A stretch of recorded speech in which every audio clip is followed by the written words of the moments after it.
Welcome to the Silent Empires, a world where power moves in silence, and every story hides something beneath the surface. This is a place for quiet minds, late nights, and stories that stay with you long after the screen fades to black. No ads, no interruptions, just uninterrupted storytelling for those who understand that the loudest people are rarely the most powerful. If this story pulled you into its shadow, take a moment to like the video. And in the comments, tell me, where are you watching from, and what time is it in your world right now? I want to know who's out there listening, and how far this silent empire has reached tonight. The camera opens on a gray Chicago morning in the late 1960s. Elevated trains grind over rusted tracks, their windows flashing past rows of brick flats and corner taverns. On the street below, men in dark coats step out of sedans and glance up at telephone poles, scanning for the faint glint of government microphones. Inside an unmarked bureau office, agents hunch over reel-to-reel recorders, headphones pressed tight, listening to muffled voices through static. The city is tense, restless. Political bosses, labor leaders, and neighborhood toughs all seem to know they're being watched, yet the old deals keep moving in the shadows. In the middle of that murky world is a name that rarely makes the papers but circulates constantly in hushed conversations. Felix, Milwaukee Phil Alderisio. To his neighbors, he might appear to be just another middle-aged businessman, well-dressed and discreet. To law enforcement, his name is written across years of surveillance reports and intelligence memos, a shorthand for the outfit's most feared work: enforcement, intimidation, the quiet settling of accounts. At a time when the federal government is finally trying to dismantle organized crime, Alderisio is one of the men they most desperately want to understand and most struggle to pin down. He is dangerous without being flashy, feared without being famous, a product of a city that made crime into an industry and violence into an unspoken instrument of power. To understand how a man like Felix Alderisio emerged, it is necessary to step back from those bugged rooms and anonymous Cadillac caravans and return to the crowded streets that shaped him. Long before anyone called him Milwaukee Phil, he was a child in a hard city, growing up in an America that was still learning what to do with millions of new arrivals, and what those arrivals would do, in turn, to survive. Felix Anthony Alderisio was born in Chicago on April 26, 1912, into an Italian immigrant family at a time when the city itself was still finding its footing. His parents, like so many of their neighbors, had crossed the Atlantic only a few years earlier, leaving behind rural villages for a roaring industrial giant of smoke and steel. They landed in one of Chicago's Italian enclaves, a dense, noisy neighborhood where the language of the street was more likely to be a Sicilian or Southern Italian dialect than English, and where the smell of coal smoke mingled with the aroma of tomato sauce wafting from basement kitchens. Housing in those districts was cramped and improvised. 3 flats and tenements wedged along narrow streets, families doubling up when money ran thin. Children slept 2 or 3 to a bed, sometimes on mattresses stuffed with rags. Winter meant drafts slipping through thin walls. Summer brought stifling heat and the constant thrum of the city outside. Churches, saloons, and social clubs anchored the corners, while small groceries and bakeries lined the blocks, their proprietors often extending a bit of credit when wages fell short. Like many immigrant fathers of the era, Felix's worked long hours at whatever labor he could secure: factory shifts, construction sites, or the kind of low-paying manual jobs that built the city's prosperity but seldom shared it. His mother's world revolved around the home: cooking, cleaning, raising children, taking in sewing or washing to supplement the family income. In such surroundings, children grew up fast. Older siblings often became wage earners while still very young. Younger ones absorbed the rules of survival by watching how parents negotiated with landlords, bosses, and policemen, who did not always see them as fully American. The Chicago of Felix's childhood was a place of sharp contrasts. This was the city of the stockyards, where the slaughterhouses that had made Chicago famous also filled its air with an acrid tang. It was the city described by reformers and journalists as both a modern marvel and a cauldron of poverty and corruption. In City Hall, political machines turned ethnic solidarity into votes and votes into power. On the streets, prejudice against foreigners was open and ingrained. Italians, like many new immigrant groups, often found themselves at the bottom of the social ladder, labeled as clannish, backward, or inherently criminal by newspapers and reform crusaders. Growing up in this environment, children like Felix learned quickly that the law did not always function as a fair referee. Police officers could be generous with a warning in some situations and harshly indifferent in others. Raids might focus on immigrant saloons and card rooms while leaving fancier establishments elsewhere alone. This double standard, combined with the daily pressure of making ends meet, helped sow a skepticism about official institutions and a strong reliance on family, neighbors, and, increasingly, local toughs who became power brokers of their own. By the time Felix was old enough to play on the sidewalks, the older men on the corner already spoke in wary tones about the Black Hand, and the newer, more organized figures who were muscling into the neighborhood. Extortion letters and protection demands had plagued many early Italian communities. By the 1910s, this older, looser form of intimidation was gradually giving way in Chicago to more disciplined criminal enterprises. The city's political machines and its emerging crime organizations were beginning to understand each other, to make arrangements about what could and could not happen in certain wards. Felix's birth in 1912 placed his adolescence squarely in one of the most transformative periods in American urban history. As he grew, the world around him was shaken by World War I, the 1918 influenza pandemic, and waves of social change. But the most direct force shaping his neighborhood came in 1920, when the United States enacted prohibition. Overnight, the legal sale of alcohol vanished, taking with it a major revenue stream for countless taverns and breweries. Yet the thirst for drink did not disappear. Instead, it created an enormous black market. For a boy in an Italian quarter of Chicago, prohibition was not an abstract federal law. It was something visible on the street. Speakeasies replaced ordinary saloons. Trucks full of liquor moved quietly through the night. Older boys whispered stories of big shots who made fortunes moving illegal alcohol. Newspapers began to fill with tales of bootlegging empires, corrupt officials, and gang warfare. Names like Johnny Torrio and Al Capone seeped into everyday conversation, spoken with a kind of wary fascination. In neighborhoods like Felix's, these figures were less myth and more rumor. Someone's cousin had gotten a job driving a car. Someone else's uncle had started working as a guard on a warehouse. Historians of the period have noted that for many young men in such districts, legitimate opportunities were limited and erratic. Factory work was seasonal. Construction rose and fell with the economy. Discrimination kept many Southern Europeans out of higher-paying trades. At the same time, they saw, literally on their own streets, certain men growing prosperous through rackets, driving new cars, wearing expensive suits, handing out money for neighborhood charities or funerals. This mixture of desperation and visible alternative success created a powerful, seductive counterculture, one that many adolescents found difficult to resist. Felix's formal schooling appears to have been brief. Later law enforcement summaries and biographical notes suggest that he left school as a teenager, a common pattern among children of working-class immigrant families in Chicago at the time. Whether he departed out of economic necessity, frustration, disinterest, or some combination of these is not documented, but the effect was clear. He was now spending more time on the street than in the classroom, more time in pool halls and corner clubs than under the supervision of teachers.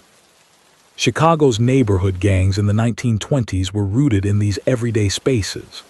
They often started as informal groups of boys from the same block or parish, united by friendship, shared background, and the need for protection in a rough environment.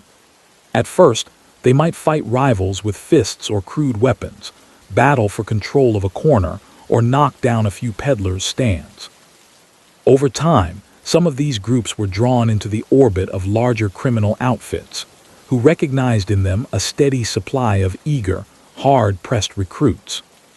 By Felix's later teenage years, Chicago was in the throes of what many historians now call the Gangster era. Al Capone's empire dominated headlines, and gangland killings periodically shocked the city. Yet even as the famous incidents captured public attention, a quieter, more systematic process unfolded below: the professionalization of organized crime. The men behind the scenes were learning to think of themselves not as street thugs, but as businessmen, organizing their operations around gambling, liquor, and the infiltration of unions. For young men like Felix, the distance between aimless gang activity and more structured underworld employment was shortening. Police and court records from Chicago in the 1930s show Felix Alderisio's name beginning to appear in connection with various offenses, marking his transition from neighborhood youth to a known quantity in law enforcement files. These early entries point to a pattern familiar among future organized crime figures: minor infractions, brushes with theft or assault, and the occasional more serious charge that did not always stick in court. Charges were sometimes dropped for lack of witnesses. In other cases, penalties were modest. Whatever the specifics in each instance, the cumulative effect was to place him clearly on the radar of local authorities as a young man willing to operate on the wrong side of the law. Around this time, another force reshaped the environment in which he operated: the Great Depression. The stock market crash of 1929 and the economic collapse that followed hit immigrant communities with particular ferocity. Factories cut back or closed, construction projects dried up, the casual labor that had sustained many families vanished. Breadlines and relief offices became part of the urban landscape. In Italian neighborhoods, families doubled their efforts to get by, planting gardens in vacant lots, taking in boarders and stretching every penny. But if legitimate work became more scarce, organized crime enterprises in Chicago adapted aggressively. Prohibition would end in 1933, but the networks, skills, and corrupt relationships built up during the bootlegging years did not disappear. They shifted focus into gambling, labor racketeering, loan sharking, protection schemes, and the infiltration of legal businesses. Where there was desperation, there were opportunities for exploitation. Loan sharks extended credit at harsh terms. Bookmaking operations offered the allure of quick money. Union racketeers found ways to profit from both employers and workers. Law enforcement sources later placed Felix in the orbit of these emerging rackets during the 1930s, describing him as a reliable, tough presence useful for enforcement work. These depictions emphasize a man who was not necessarily a charismatic leader, but who carried a reputation for being willing to do what more cautious men would not. He was not yet widely known outside the neighborhoods where he operated, but within certain circles, his name was being passed along as someone to call when a message needed to be sent or a point needed to be emphasized. Family life in such circumstances could be complicated. Like many parents of young men drifting into criminal circles, Felix's likely confronted conflicting impulses: the desire to see their son succeed, the fear of police attention, and the quiet knowledge that the legitimate economy offered him few attractive paths. Italian culture placed strong emphasis on family loyalty, and many parents found it difficult to sever ties even when they suspected the nature of their son's activities. At the same time, some relatives may have benefited indirectly from the extra cash a son brought home, no matter how it was earned. This kind of moral gray zone, where survival and legality were entangled, was a defining feature of many working-class neighborhoods in that era. As the decade wore on, federal authorities began to take a more systematic interest in organized crime, even if they did not yet use that phrase consistently. Tax prosecutions had helped topple Al Capone, and federal agents were gradually learning the value of building long-term intelligence files on lesser-known associates. By the late 1930s and early 1940s, the name Felix Alderisio appeared not only in local police blotters, but also in federal memoranda compiled on Chicago's criminal landscape. These early federal notes mention his associations with known outfit figures and intermediate-level operatives, indicating that he was becoming part of a broader network rather than just a neighborhood tough. Physically, contemporaries and later investigators described him as a solid, stocky man, with a heavy-set build and a demeanor that tended toward the quiet rather than the flamboyant. Unlike some gangland personalities who cultivated flashy personas and enjoyed public notoriety, Felix appeared to be more comfortable in the background, letting others take the spotlight while he handled less visible, more practical work. This relative discretion likely aided his rise. In a world where loudness could draw police scrutiny and excite rival jealousy, the ability to work effectively without fanfare was a valuable trait. The outbreak of World War II created another turning point in American life, though its direct impact on Felix's trajectory is less clearly documented. Many young men from his generation entered the armed forces. Others found new opportunities in war industries. Organized crime, for its part, adjusted, and in some cases found new avenues for profit in war contracts and black market goods. Whatever his specific decisions in those years, by the time peace returned in 1945, Felix was no longer simply a youth testing the boundaries of law and order. He was an established figure in a network that had outlived prohibition, survived the Depression, and emerged from the war years more entrenched than ever in Chicago's economy and politics. It is in the late 1940s and early 1950s that his life would begin to intersect more directly with higher-ranking figures in the Chicago outfit, and with rackets that reached beyond the confines of a single neighborhood. His eventual nickname, Milwaukee Phil, would come from his role in operations that extended northward, across state lines, into Wisconsin. But before that identity took shape, the foundation had already been laid. The immigrant childhood in a crowded Chicago district, the adolescence spent on corners where law and outlaw blurred, the early criminal record that made him known to police, and the pattern of quiet reliability that made him valuable to more powerful men. In the span of a few decades, Felix Alderisio had traveled from the tenements of an Italian enclave to the edge of a criminal organization that would dominate Chicago's underworld for generations. His story is inseparable from the story of the city itself, a city that, through its inequalities, prejudices, and political bargains, helped produce the conditions in which a boy like Felix could grow into the man federal agents would one day watch so intently, wondering how someone so little seen in public could cast such a long shadow over their case files. In the years immediately after the Second World War, Chicago changed its face, but not its habits. The city traded war contracts for peacetime industry, returning soldiers for new waves of migrants, and wartime rationing for an era of mass consumption. Beneath that visible transformation, the organization that journalists still like to call the Capone Syndicate was undergoing its own, quieter reinvention. The age of the flamboyant, headline-seeking gang boss was giving way to something colder and more structured, a criminal corporation that aimed to look, wherever possible, like ordinary business. Felix Alderisio stepped into this world as it was being rebuilt. By 1945, he was no longer just a boy from the Italian neighborhood with a string of petty arrests. Police bulletins and federal memoranda listed him as an established hoodlum, a man whose associates were part of a tightly organized outfit that had learned from the spectacular prosecutions of the 1930s.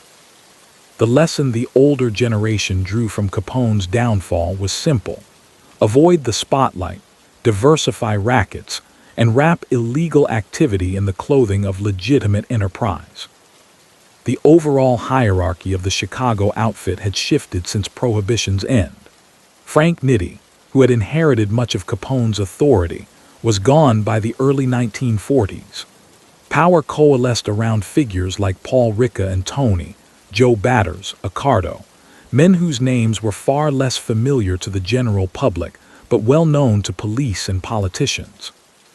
They preferred to work from the shadows, using intermediaries and loyal subordinates to carry out the day-to-day enforcement and management that kept rackets running smoothly. It was among those trusted subordinates that Felix would eventually find his place.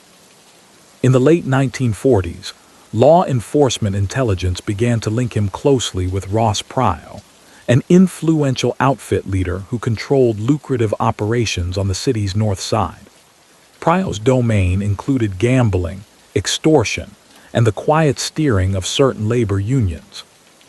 According to later FBI compilations, Alderisio served during this time as a kind of all-purpose aide and bodyguard, driving Pryo, accompanying him to meetings, and acting as a physical presence when negotiations needed muscle behind them.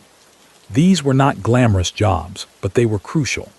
They gave Felix a front-row seat on how the higher levels of the organization operated, who deferred to whom, where money flowed, and how disputes were settled before they turned into public crises.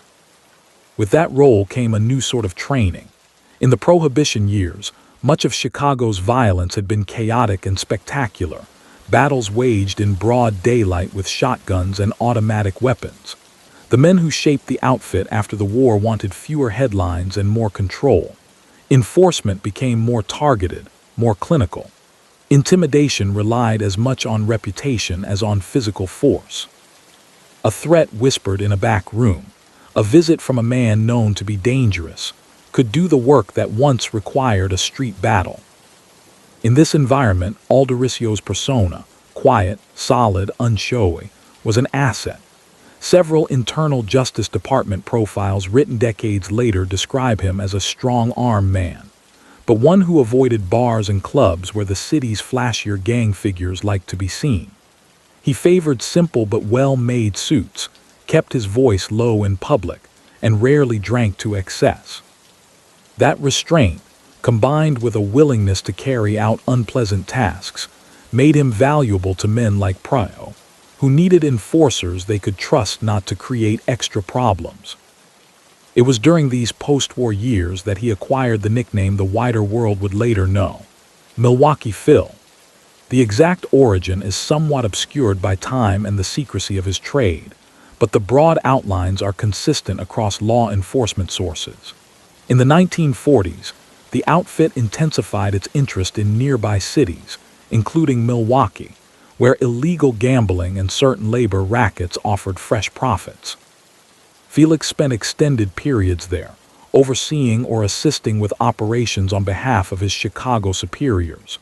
Because many people in that area knew him as Phil rather than Felix, a common Americanized nickname, he became, in the shorthand of colleagues and police alike, Phil from Milwaukee, then Milwaukee Phil. The nickname stuck even after his activities became more firmly anchored back in Chicago. It had a practical use.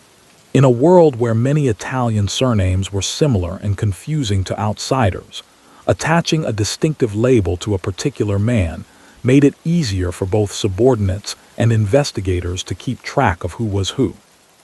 By the 1950s, FBI teletype messages and local police reports routinely referred to Milwaukee Phil, as if he were already a recognized brand within the Underworld community. As his Underworld resume grew, so did his collection of legitimate fronts.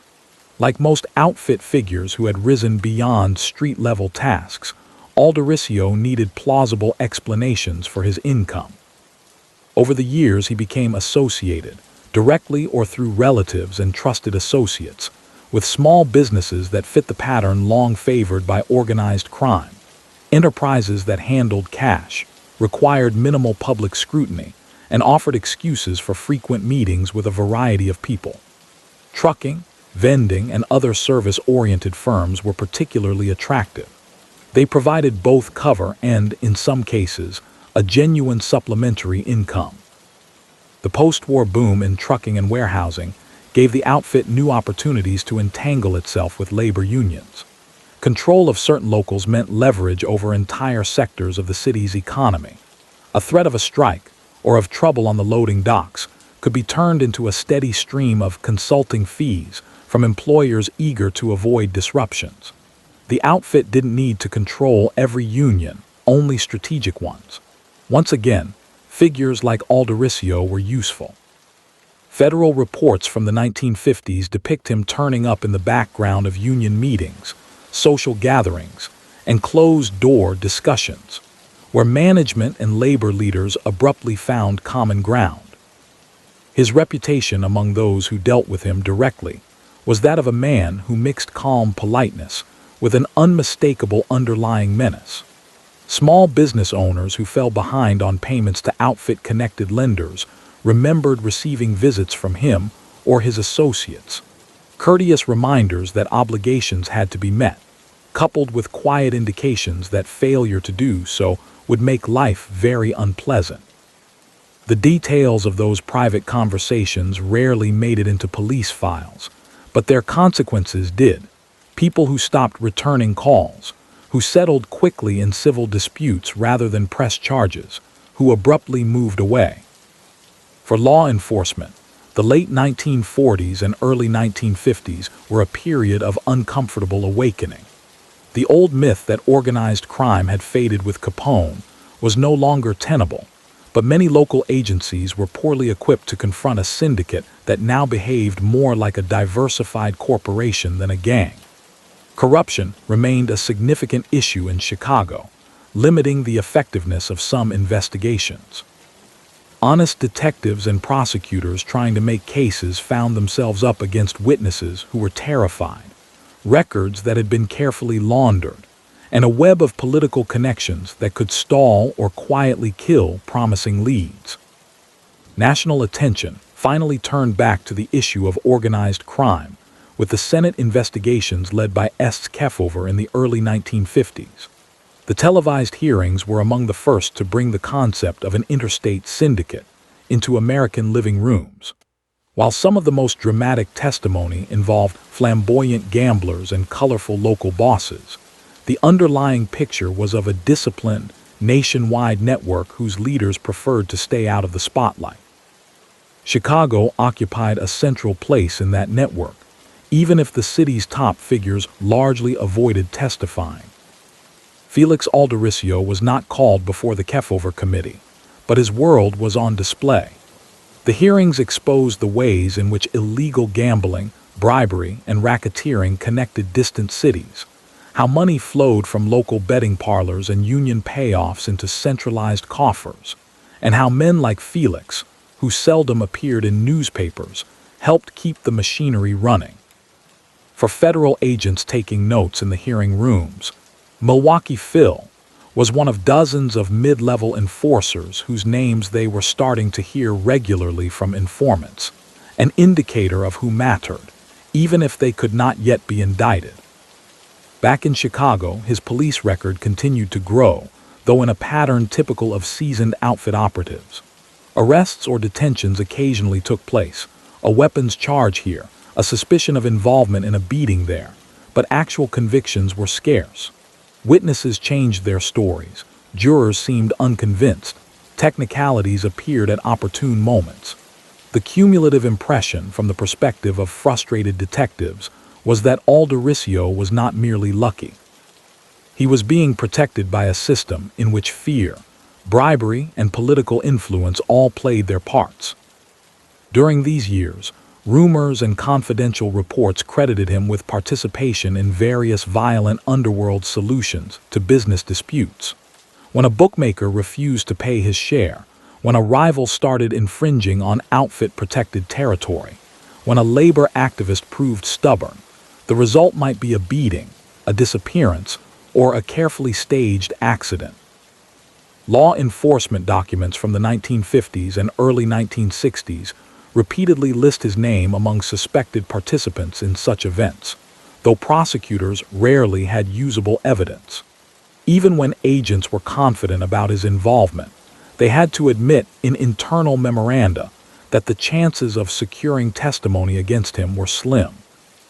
The effect of this climate extended far beyond the underworld itself. In neighborhoods where the outfit was strong, people learned to recognize the boundaries, which bars were safe, which loan offices were best avoided, which disputes were not worth taking to City Hall.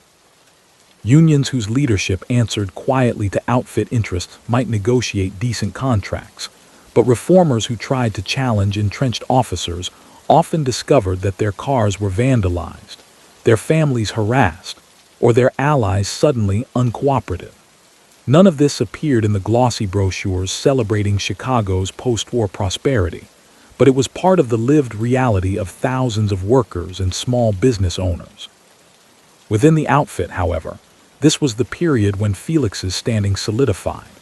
The leadership that had emerged from the Capone era, Ricca, Accardo, and their close associates, began grooming a slightly younger generation to handle more responsibility. Among them was Sam Giancana, a volatile but capable operator with roots in the old 42 gang, who would eventually take over much of the day-to-day running of the outfit in the mid-1950s. Men like Giancana needed dependable enforcers to back their decisions and keep lower-ranking members in line. It was here that Alderisio's reputation for reliability paid off. Accounts collected by journalists and law enforcement in later years often pair his name with other feared outfit soldiers of the time, suggesting that by the late 1950s, he had become one of a small group entrusted with the organization's most sensitive, corrective measures. Contemporaries described him as methodical rather than impulsive, the sort of man who would carry out an order exactly as given and expect the same discipline from those beneath him. That predictability was prized in a structure built on strict hierarchies and informal codes of conduct. Despite his rising influence, there is little evidence that he sought public trappings of power. Unlike some underworld figures who invested in nightclubs or high-profile restaurants, Felix preferred lower-profile ventures. He maintained a careful separation between his domestic life and his work. Neighbors in the suburbs where he eventually lived remembered a quiet, even courteous man who kept his house in good order, dressed neatly, and did not draw attention to himself. Such neighbors were often genuinely surprised when, years later, they read in newspapers how law enforcement viewed him. For the FBI, which had gradually come to see organized crime as a national priority by the end of the 1950s, men like Milwaukee Phil were prime targets for closer observation. The Bureau's files on him grew thicker, filled with reports from surveillance, notes from informants, and clippings from local newspapers. Agents dutifully recorded his appearances at weddings, funerals, and social functions, where other outfit leaders gathered, building charts that mapped the organization's internal relationships.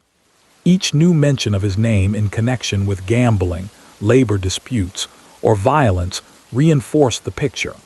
Here was a central figure in the enforcement arm of Chicago's criminal syndicate.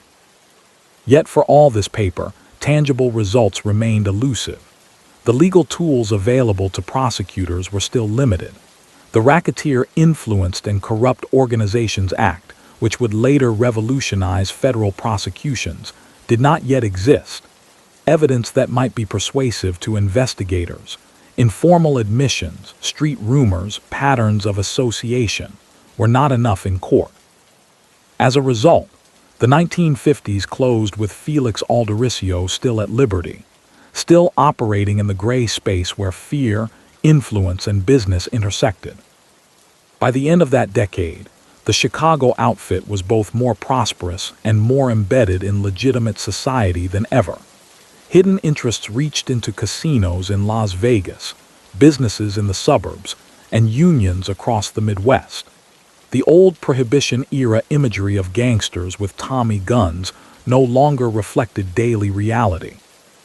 Instead, there were businessmen in suits, attorneys on retainers, union officers at banquets, and standing just behind them in the background, men like Milwaukee Phil. whose very anonymity in public was a measure of how well the system worked. The stage was being set for the next phase of his life, one in which the balance between visibility and invisibility would shift.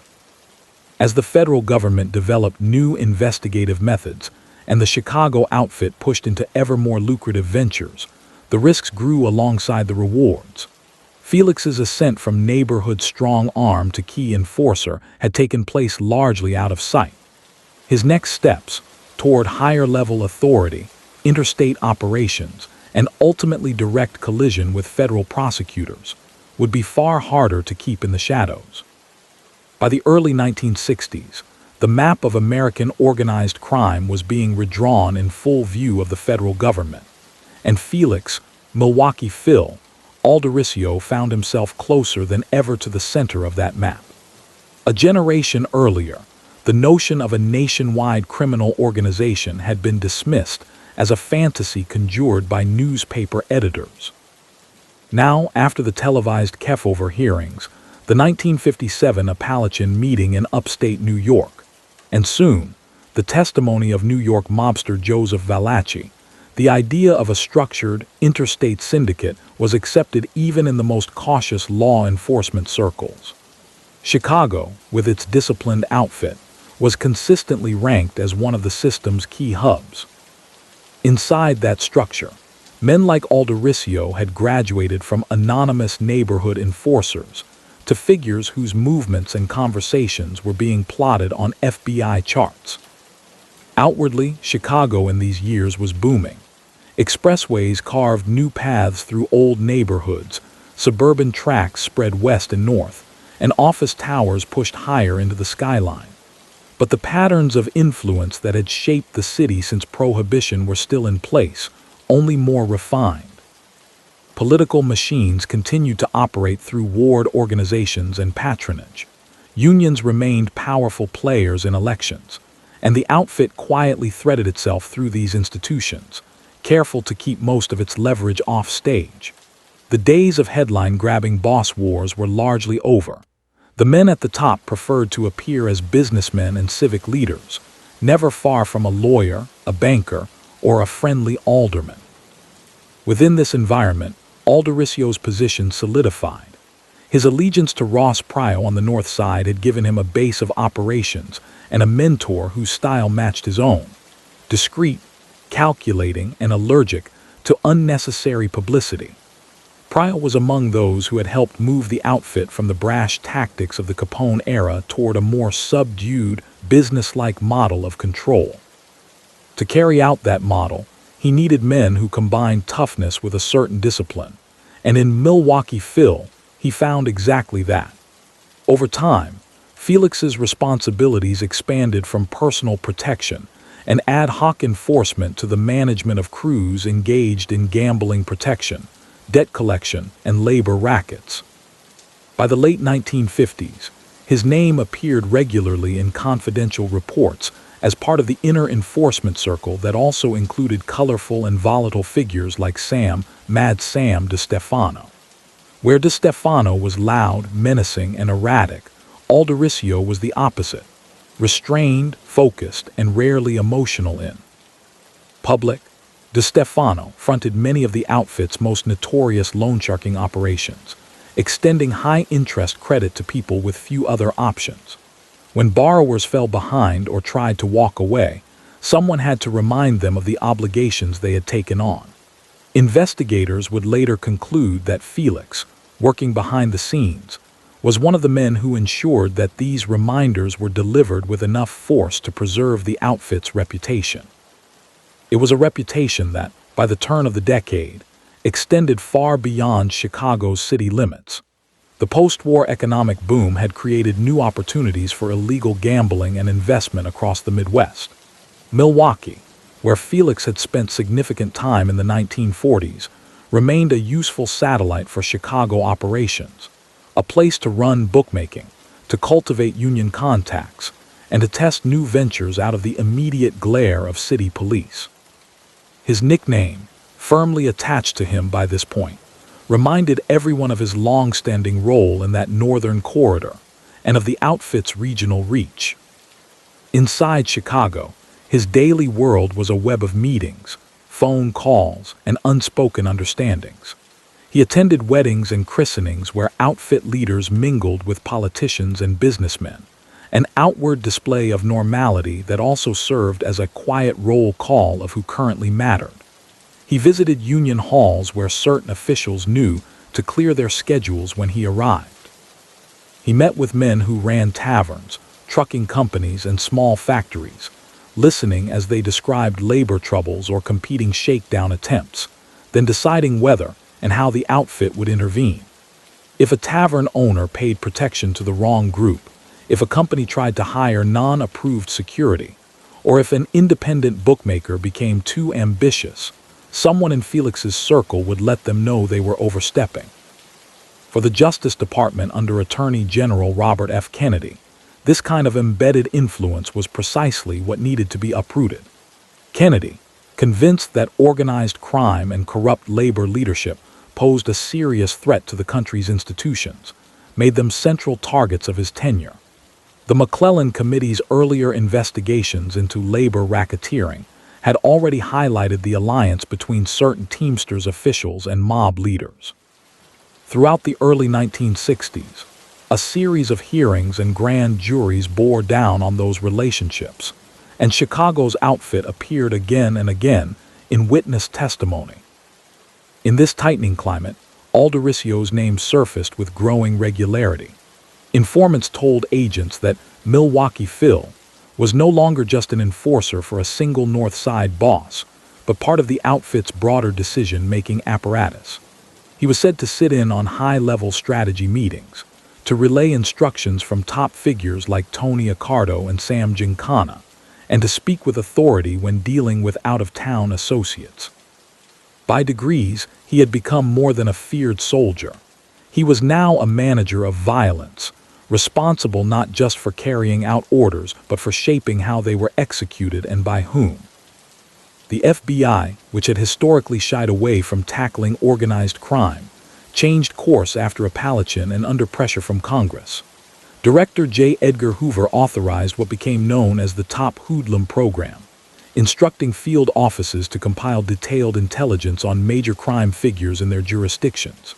In Chicago, that meant round-the-clock attention to men like Giancana, Accardo, Murray, the Camel Humphreys, and Alderisio. Agents logged his vehicles, cataloged his known associates, and tracked his appearance at public and semi-public events. Surveillance teams followed him through downtown streets and suburban roads, sometimes at a distance, sometimes close enough to catch fragments of his conversations. When wiretapping and hidden microphones were authorized by courts, the Bureau began to listen, literally, to the world around him.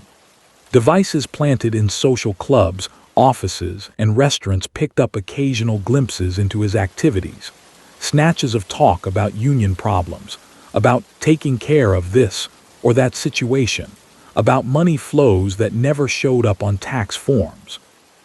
Rarely were these fragments specific enough to support an indictment, but they confirmed the general picture. Felix was deeply involved in supervising enforcement and collections, especially in relation to loan sharking and labor disputes. During these same years, a series of particularly brutal underworld killings unsettled even hardened investigators. Several men associated with loan sharking, bookmaking, or labor racketeering were found dead under suspicious circumstances, bodies left in cars, alleys, or deserted lots. While details of those crimes were disturbing, law enforcement's public descriptions remained restrained, focusing on the victims, underworld connections, and the likely motive, punishment for suspected cooperation with authorities, or for failing to meet financial obligations to outfit-backed operations. Although hard evidence was scarce, internal reports repeatedly listed DeStefano and Alderisio among the suspected organizers. Witnesses were either too frightened to testify or themselves so compromised that prosecutors doubted juries would believe them. It is important to emphasize that many of these attributions came from informants and confidential analyses rather than from successful prosecutions. In the legal sense, Felix remained an unconvicted suspect in numerous such cases. But inside the closed world of law enforcement intelligence, his reputation as a key architect of outfit violence was firmly established. Agents spoke of him with a mixture of professional respect and frustration. Respect for his discipline and operational security, frustration that so much information about his activities could not be translated into charges that would hold in court. While this hidden war played out between the outfit and the FBI, the outward face of Felix's life was surprisingly conventional. He had moved out of the cramped ethnic neighborhoods of his youth into more comfortable suburban surroundings, part of the post-war exodus that reshaped Chicago's population. Neighbors later interviewed by journalists and agents described him as polite, even reserved. He kept his property neat, drove late-model cars, and rarely caused a scene. To casual observers, he might have looked like any moderately successful businessman who preferred to keep his private affairs private. This contrast, the unassuming suburban homeowner who was, in the minds of investigators, a linchpin of organized crime, became more stark as he inched closer to the outfit's highest visible positions. By the early 1960s, pressure on Sam Giancana was mounting. Tax investigations, relentless surveillance, and public scrutiny had made him a symbol of the very phenomenon the Kennedy Justice Department wanted to crush. As Giancana's freedom of movement narrowed, the outfit needed other capable figures to manage and, when necessary, shield its operations. Alderisio, with his experience under Ross Pryor and his emerging stature, was a natural choice to shoulder greater responsibility. Some law enforcement assessments from this period depict him as part of an informal board of directors, running the Chicago outfit, a group that balanced the influence of older, quasi-retired bosses like Accardo and Ricca, with the energy and street experience of men like Giancana, Humphreys, and Alderisio himself. In that role, Felix was said to oversee sections of the outfit's territory and to help resolve disputes that could otherwise lead to violence or disorganization. Decisions about who could operate certain gambling or loan sharking routes, how union locals should be represented, and how money from Las Vegas casinos should be divided all flowed through this leadership circle.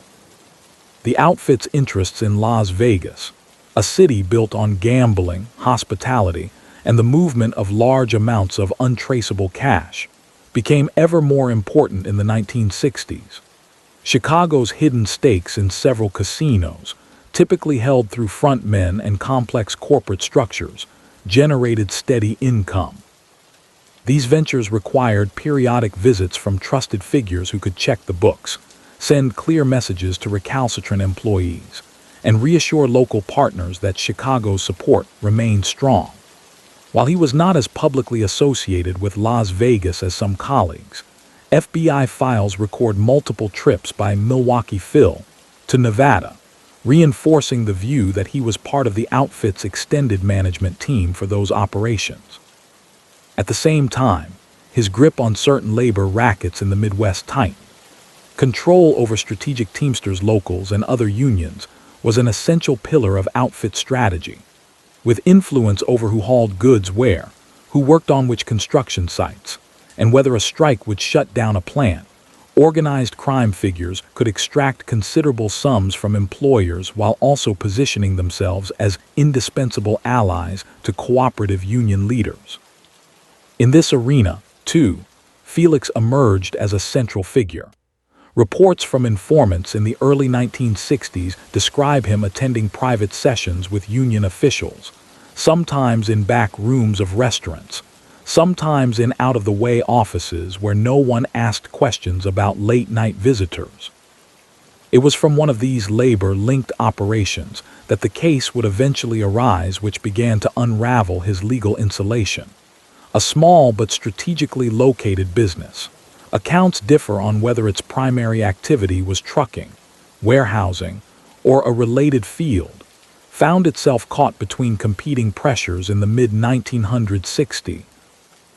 On one side were union demands and the threat of work stoppages. On the other, the outfit's expectation that its services would be properly acknowledged and compensated. The details unfolded slowly, in the usual fog of intimidation and evasions. But one of the men involved, facing mounting legal and financial trouble of his own, chose a path that had been rare in earlier decades. He talked to federal agents. Out of those early, cautious conversations, a larger story began to emerge. The witness described payments made under duress, threats delivered in careful but unmistakable language, and visits from men whose names law enforcement knew all too well. Milwaukee Phil was among them. Agents, well aware of the witness's compromised position, moved carefully. They cross-checked his account against surveillance logs, phone records, and other informants' comments. Piece by piece, a pattern took shape that could potentially be presented not just as another intelligence report, but as an actual criminal case. For Alderisio, the gradual construction of that case was invisible at first. From his perspective, the mid-1960s likely felt more like consolidation than crisis.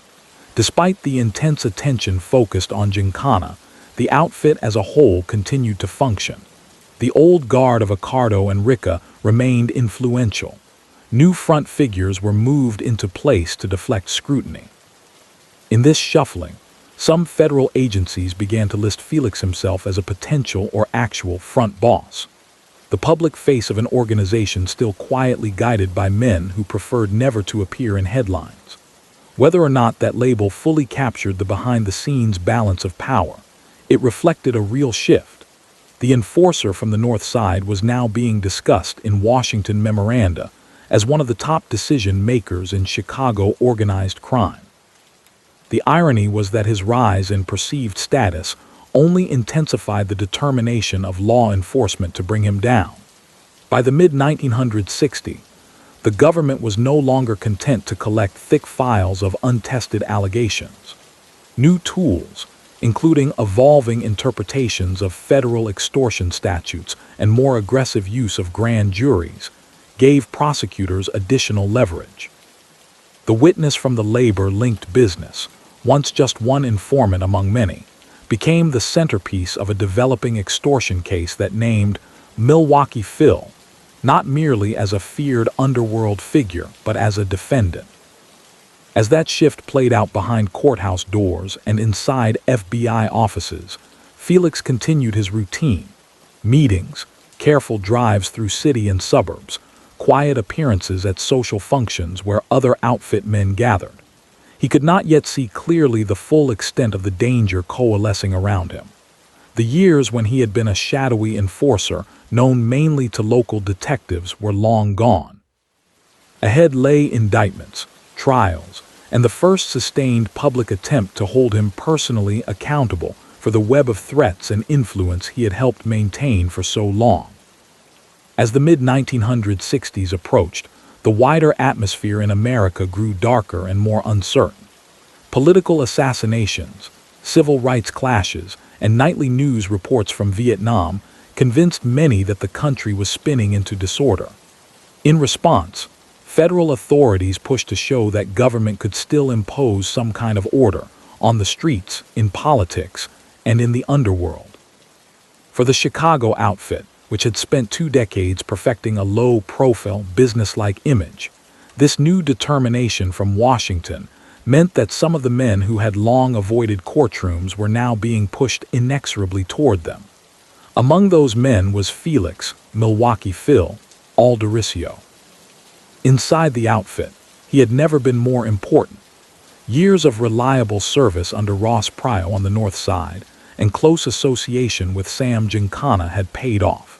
Informants told FBI agents that by 1964, Alderisio was treated as a man whose word carried real weight beyond his old neighborhood base. He supervised collections for high-interest loans, oversaw parts of the outfit's gambling protection, and crucially, helped translate the wishes of older leaders like Tony Accardo into day-to-day orders that lower-ranking figures could understand. He had become, in effect, part of the connective tissue binding together the organization's scattered enterprises. At the same time, His name was turning up with increasing regularity in confidential accounts of serious underworld violence. After several particularly notorious killings early in the decade, investigators compared notes and found that their informants kept circling back to the same small cluster of names. Sam DeStefano was one, Felix was another. The pattern that emerged was simple. When someone associated with outfit-linked loan sharking, gambling, or labor racketeering was thought to have betrayed trust or threatened profits, it was often men from this circle who were suspected of organizing the response. Law enforcement documents, written in cautious bureaucratic language, identified him as a suspect or figure of interest in multiple assaults and homicides involving underworld figures.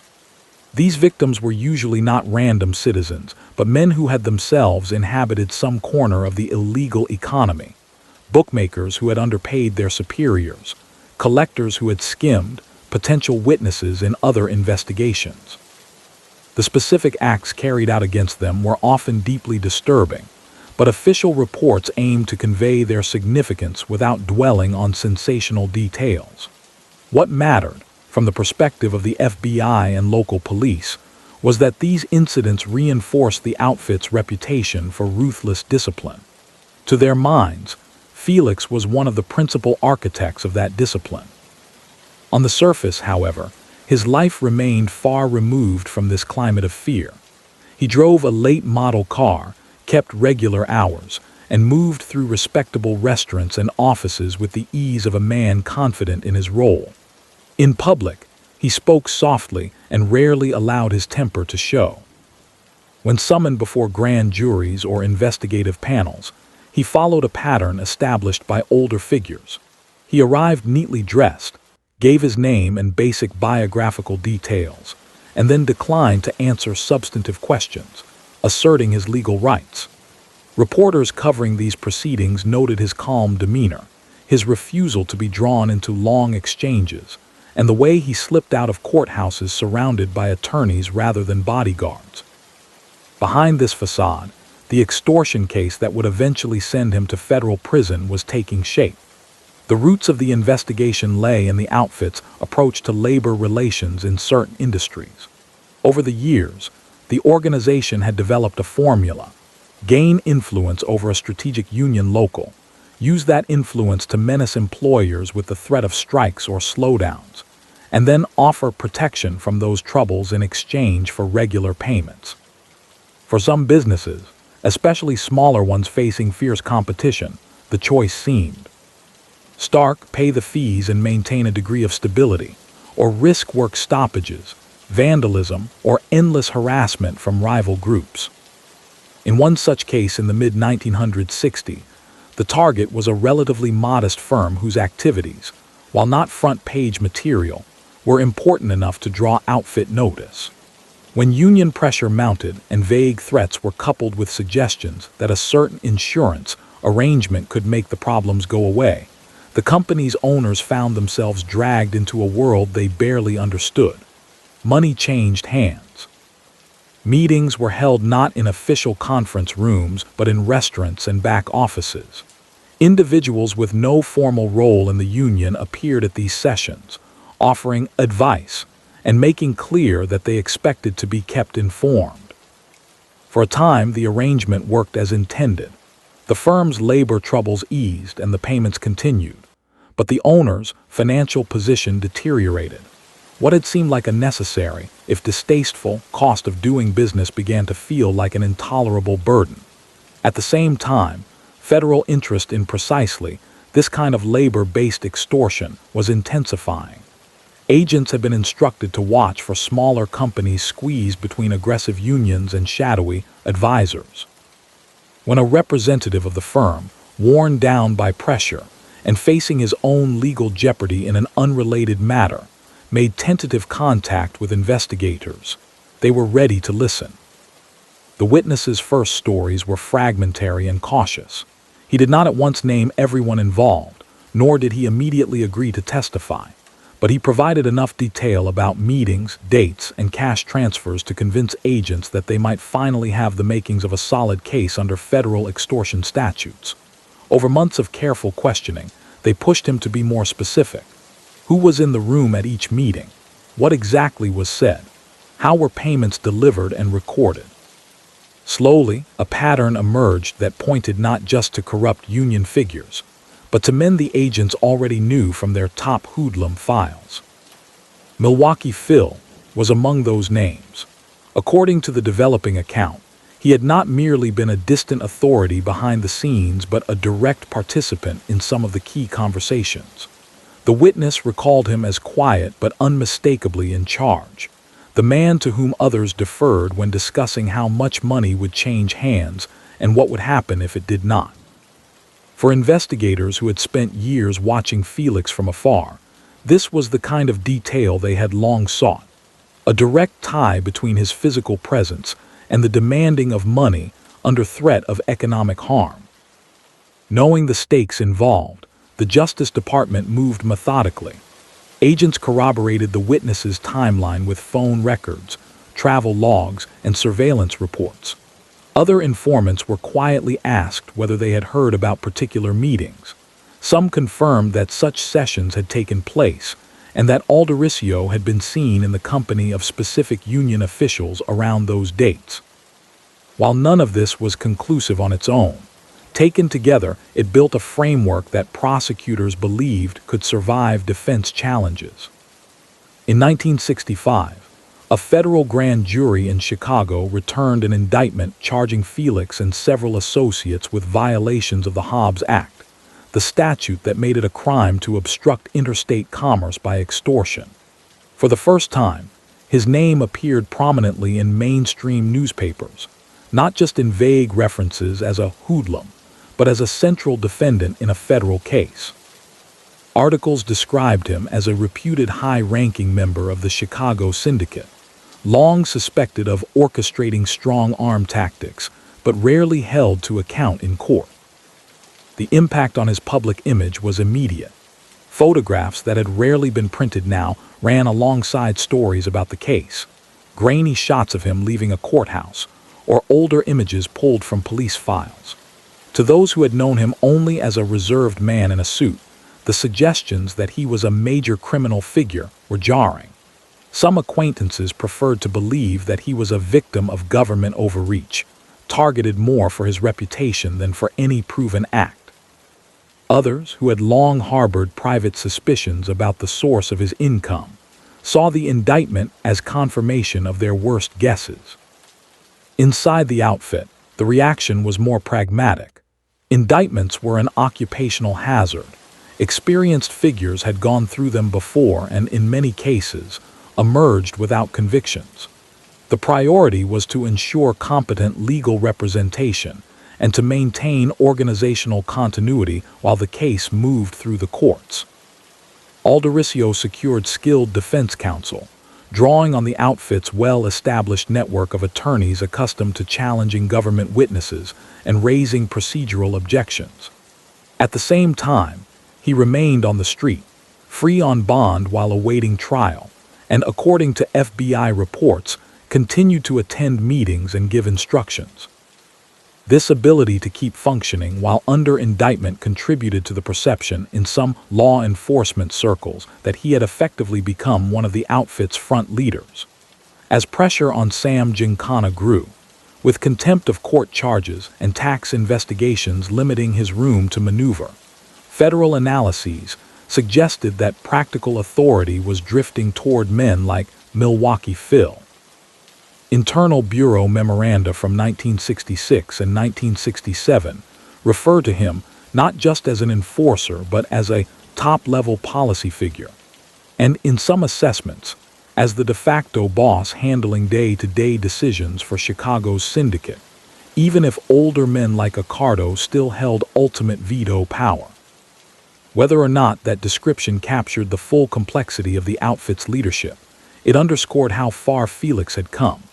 The teenager who had once run errands for corner toughs was now, in the minds of federal agents, a man whose arrest and conviction would represent a major strategic victory. The extortion trial that opened in federal court thus carried a weight far beyond the relatively modest sums of money involved. In the courtroom, the government's case centered on the testimony of the cooperating businessman, backed by documentary traces and the broader context of union pressure. Prosecutors argued that the defendants, using their influence over labor and their reputations in the underworld, had coerced payments with the implicit threat of serious economic damage. Defense attorneys countered that any money changing hands had been part of ordinary business or voluntary arrangements, not extortion. They attacked the credibility of the main witness, emphasizing his own legal troubles and portraying him as someone willing to say whatever federal agents wanted in order to save himself. Felix maintained his customary reserve throughout the proceedings. Observers noted that he listened intently as witnesses spoke his name, occasionally leaning over to confer with his attorneys, but otherwise betraying little emotion. When his own past was alluded to, references to his associations with well-known outfit figures, to his earlier arrest record, his expression remained composed. For jurors, the contrast between his outward calm and the violent reputation described in law enforcement summaries may have been striking. After days of testimony and argument, the jury deliberated and returned guilty verdicts on key counts. The decision marked a turning point in the federal effort against the Chicago outfit. For years, agents had assembled thick files on Milwaukee Phil without finding a case that could convince a jury beyond a reasonable doubt. Now, in a single stroke, he was transformed from a frustratingly untouchable figure into a convicted federal felon. Sentencing followed. The judge, mindful of the broader implications, imposed a substantial term of imprisonment on the order of a decade, along with a significant fine. In pronouncing sentence, he emphasized not only the specific harm done to the victim company, but also the corrosive effect of systematic extortion on commerce and on public confidence in lawful institutions. For prosecutors and agents who had labored on the case, the sentence was both vindication and a signal that the old assumption, that men at Felix's level were effectively beyond the reach of serious punishment, no longer held. Yet, as with so many organized crime prosecutions of the era, the story did not end with the gavel's fall. Defense lawyers immediately filed appeals, challenging aspects of the jury instructions, the admissibility of certain evidence, and the sufficiency of the proof that Felix himself had personally threatened interstate commerce. While these legal maneuvers wound their way through the appellate system, he remained free on bond for a period, continuing to move through his familiar haunts under the watchful eyes of federal surveillance teams. From the outfit's perspective, his conviction and looming imprisonment posed both a problem and an opportunity. On one hand, they risked losing a capable organizer who had, for years, handled sensitive enforcement and labor matters. On the other, his willingness to face a long sentence without public complaint and without any hint of cooperation with authorities reinforced the internal culture of loyalty. There is no indication in the historical record that Felix ever considered turning government witness. By all accounts, he accepted the verdicts and sentence as consequences of his chosen path, focusing his efforts on legal appeals rather than on cutting deals. Soft-spoken as ever, he continued to present a calm exterior in public. Neighbors in his suburban community saw more reporters than usual on their streets and more unfamiliar cars parked discreetly nearby, but they rarely witnessed any overt drama. When asked later, some recalled only that he had seemed somewhat more withdrawn during the period between his conviction and his eventual surrender to federal custody. If he felt the pressure of knowing that his long run of relative freedom was nearing an end, he did not display it in ways that reached beyond his closest circle. The appellate courts eventually reviewed his case, examining the trial record for reversible errors. Some minor points went in his favor, others did not. Crucially, the core of the government's case survived.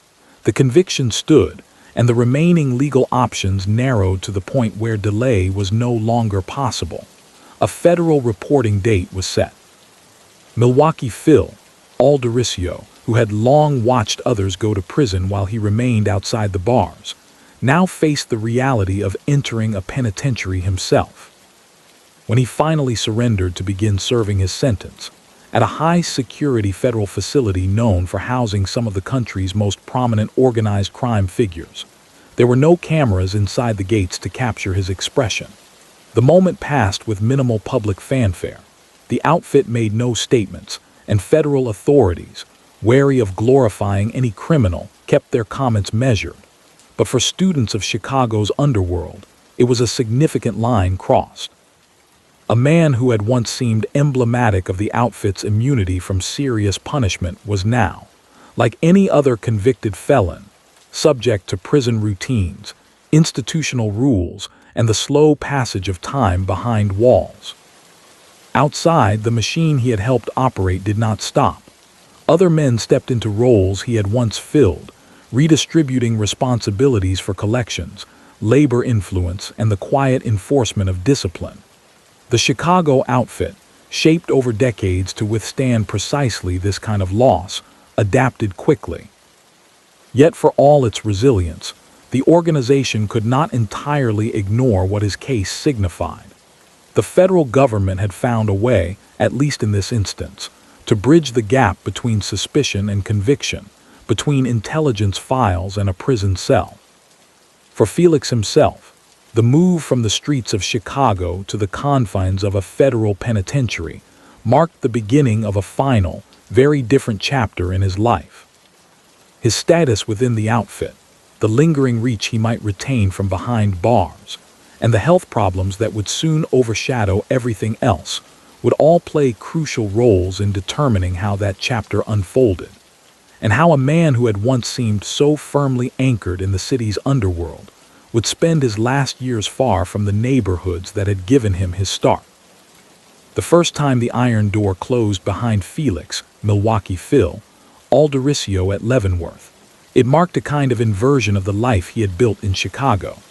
For decades he had moved in and out of back rooms and private offices with a sense of quiet control, shaping outcomes with a word, a look, or a phone call. Inside the high walls of one of the federal system's most formidable penitentiaries, that control evaporated. His days were now subject to counts, call-outs, and the impersonal routines of an institution designed to reduce men to numbers and schedules. Leavenworth in the late 1960s housed a cross-section of American criminal life: bank robbers, narcotics dealers, fraud artists, and a growing contingent of organized crime figures from across the country. It had a reputation for order rather than chaos. The administration aimed to keep violence contained and to prevent any one group from openly dominating the others. Yet even in that tightly regulated environment, informal hierarchies persisted. Men with long sentences and serious reputations tended to draw respect, or at least deference, from fellow inmates. By the time Felix arrived, his name was already known to some prisoners who followed underworld news, and to guards whose briefing materials highlighted him as a major figure from Chicago. From the perspective of the Bureau of Prisons, he was one more high-security inmate with a record of serious offenses and suspected, though largely unproven, involvement in organized violence. His file would have noted his age, mid-50s when he began serving his sentence, his prior arrests, his conviction under the Hobbs Act, and the law enforcement belief that he had been a ranking member of the Chicago outfit. That profile translated into certain restrictions: close monitoring of mail and visitors, careful review of any attempts to transfer money or favors inside the institution, and a watchful eye for signs that he might be trying to exercise influence over other prisoners. For federal investigators, his incarceration opened a new front. Agents who had once followed his car through city streets now requested permission to interview him in prison, hoping that time and the prospect of a long sentence might loosen his tongue. On those occasions when they sat across from him in a visiting room, an agent, a stenographer, perhaps an assistant U.S. attorney. They found the same restrained, guarded man they had encountered in Chicago. He confirmed basic identity details, listened politely to questions about his associates and operations, and then declined to cooperate. If he harbored private resentments toward the outfit for not preventing his conviction, he did not air them to the government.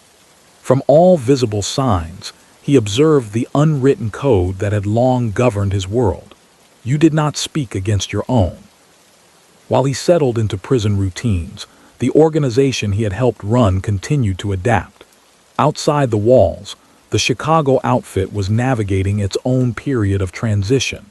Sam Giancana, hounded by tax prosecutions and stripped of his passport, had, by the mid-1960s, effectively lost his status as the public face of the syndicate. Leadership functions were redistributed. Sam Battaglia, Jackie Saron, Fior Fifi Buccieri, and others took on larger roles, always with Tony Accardo and Paul Ricca looming in the background as elder statesmen. In that constantly shifting landscape, the removal of a figure like Milwaukee Phil from the streets created both a gap and an opportunity. Informants told the FBI that others stepped quickly into his enforcement and labor racketeering slots. New collectors took over his routes. Different intermediaries began attending the delicate meetings with union officials and employers that he had once overseen. The outfit, deliberately structured to withstand casualties from indictments and murders alike, absorbed the loss without obvious disruption. But in internal conversations, according to some sources, his name still came up with a certain weight. Men debating how to handle a difficult situation might ask how Felix would have approached it, or invoke his reputation as a reminder of the standards of discipline expected. The government's legal arsenal was expanding even as he sat behind bars. In 1968, Congress passed the Omnibus Crime Control and Safe Streets Act, which among other things provided a clearer statutory framework for court-authorized wiretaps and electronic surveillance. Tools that had been used more tentatively in the early 1960s were now explicitly sanctioned, giving investigators greater confidence to bug social clubs, business offices, and where permitted, even some prison phone lines. 2 years later, the Racketeer Influenced and Corrupt Organizations Act, RICO, would become law, offering prosecutors a new way to attack criminal enterprises as integrated wholes rather than as disconnected individual cases. By the time RICO was enacted in 1970, Felix had already been in Leavenworth for several years. He would never be charged under its provisions. His extortion conviction predated the statute, and no new indictment against him was brought afterward. But the law's passage signaled a broader shift that affected him indirectly. The same intelligence reports that had once been used primarily for background knowledge were now potential building blocks in complex racketeering cases. Agents combed through old files on Milwaukee Phil and his contemporaries, tracing patterns of association, money flows, and incidents of violence with an eye toward constructing the sort of long-running enterprise cases that RICO envisioned. Inside prison, he remained what he had long been on the outside, someone who preferred a low profile. Accounts from former inmates and guards, where they exist, describe him as polite, self-contained, and careful not to become entangled in petty disputes. He kept to a small circle of acquaintances, some of them fellow prisoners from Chicago or from other organized crime families. They spoke quietly in the yard or at tables in the mess hall, their conversations blending into the general hum of prison life. To those who did not know his background, he might have seemed like any other older inmate serving time for a serious but not notorious offense. There is little to suggest that he attempted to set himself up as a dominant figure within Leavenworth's inmate society. The prison already contained men with long sentences and strong personalities from many regions of the country. Open displays of hierarchy could attract unwelcome attention from staff. Instead, influence, where it existed, tended to be exercised through quieter means. Advice, introductions, and the subtle signaling of who could be trusted. Felix, with decades of experience navigating an underworld where staying unobtrusive was often the key to survival, appears to have followed that approach behind bars as well. Communication with the outside world, though monitored, did not cease. He received visits from family members and from attorneys who continued to work on residual legal issues related to his conviction and sentence. Every letter he wrote and every call he was allowed to make passed through institutional filters, but law enforcement agencies remained wary that coded messages might slip through. Some FBI memoranda from the late 1960s noted, with evident frustration, that they suspected Milwaukee Phil of maintaining indirect contact with outfit figures in Chicago, but they lacked clear proof of specific instructions being transmitted. Even without direct orders from him, his name carried residual force. Younger Chicago gangsters coming up in the late 1960s had grown up hearing stories about his role as an enforcer and organizer.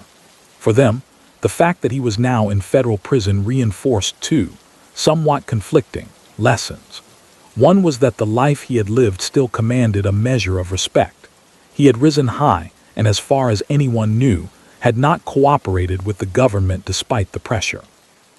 The other was that even high-ranking men could end up behind bars for long stretches, their power reduced to memory and mythology. The late 1960s were turbulent years across the American prison system, and Leavenworth was not immune to the era's tensions. Racial divisions sharpened. Prisoner rights lawsuits challenged long-standing practices. Occasional unrest flared into protests or disturbances. In that shifting landscape, the older, ethnically based alliances that had once quietly structured inmate societies had to coexist with new, more politicized groupings.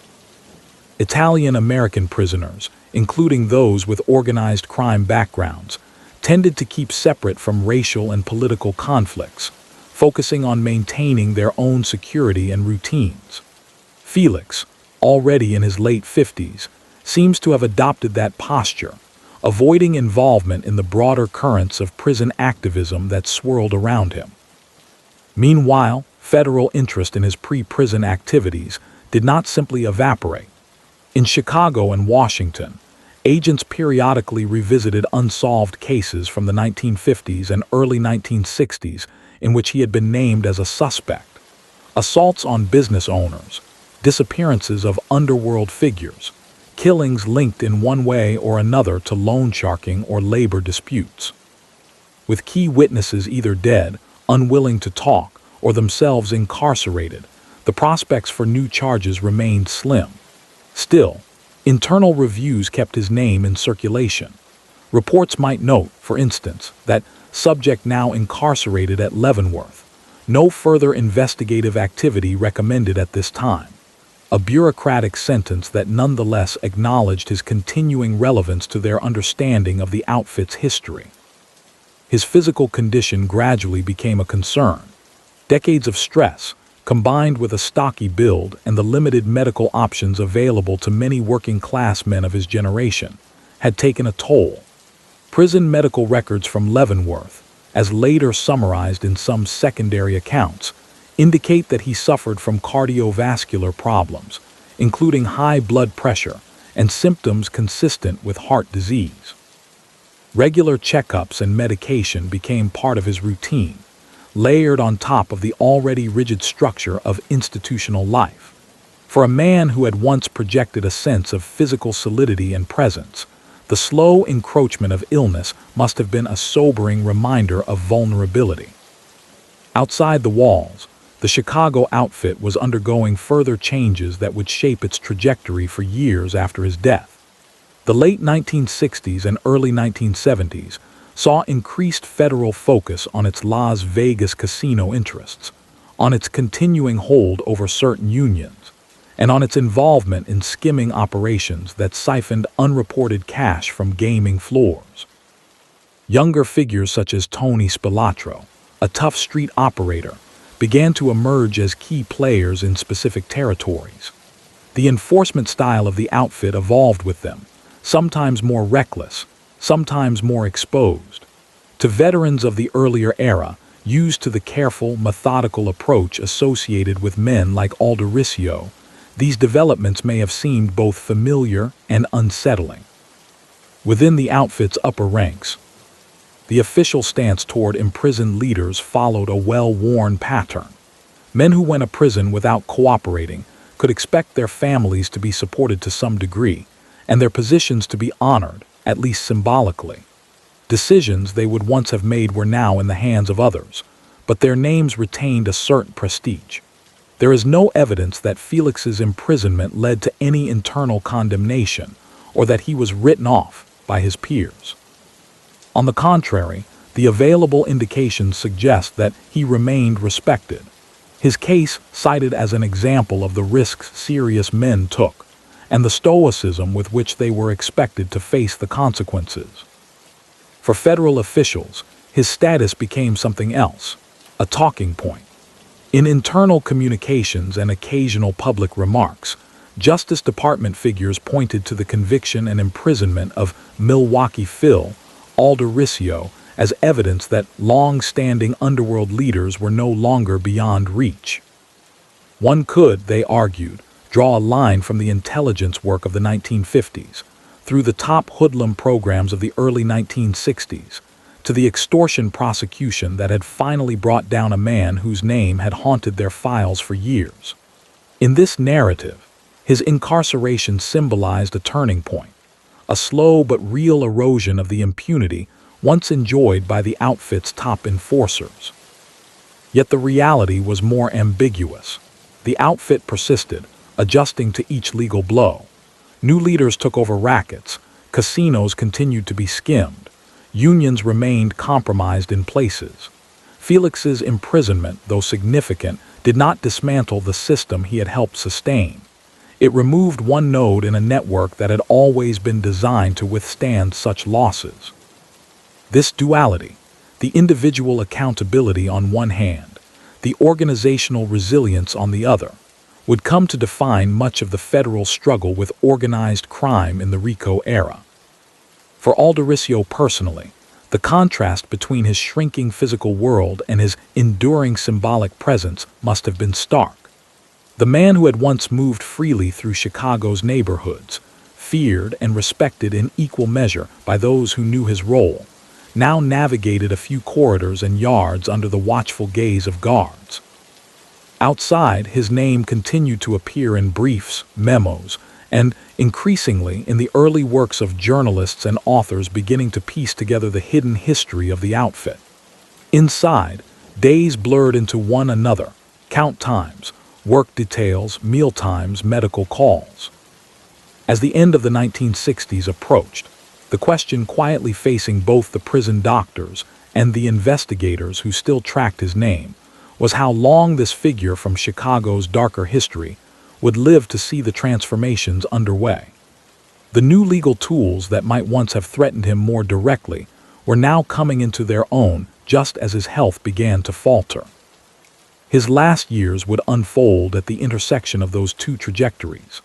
The rise of a more assertive, better armed federal campaign against organized crime, and the inevitable decline of a man whose life had been spent in the service of an organization built on secrecy, pressure, and the disciplined use of fear.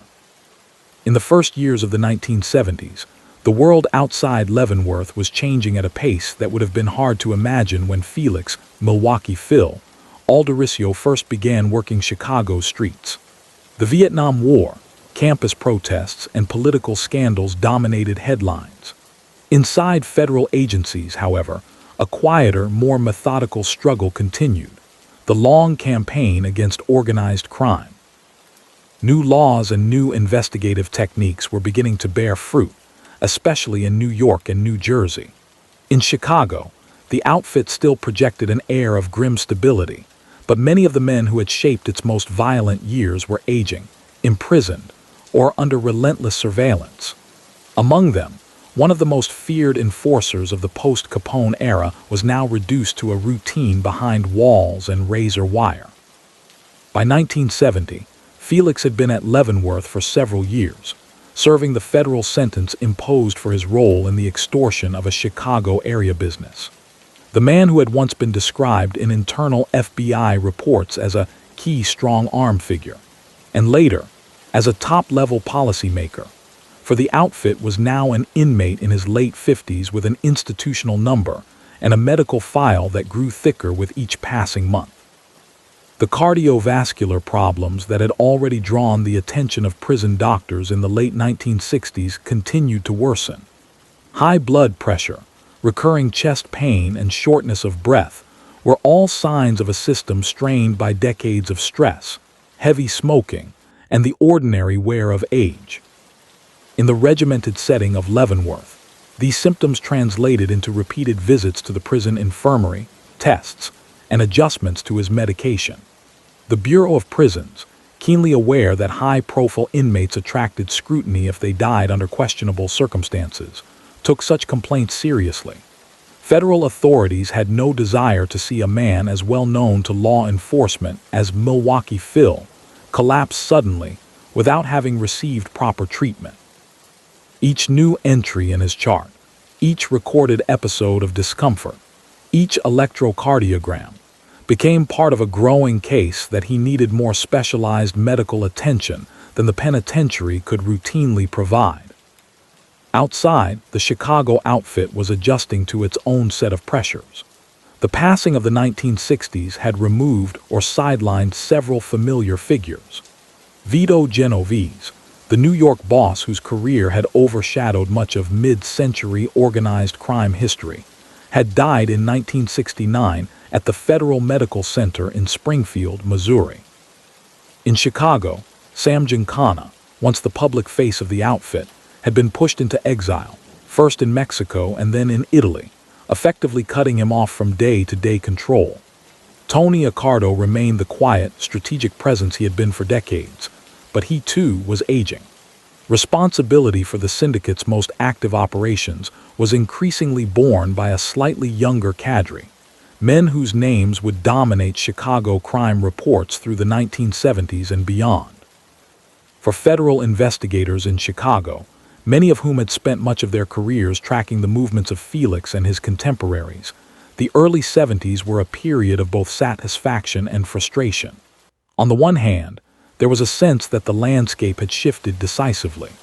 Men who had once seemed untouchable were now in prison, under indictment, or at least living under closer scrutiny than ever before.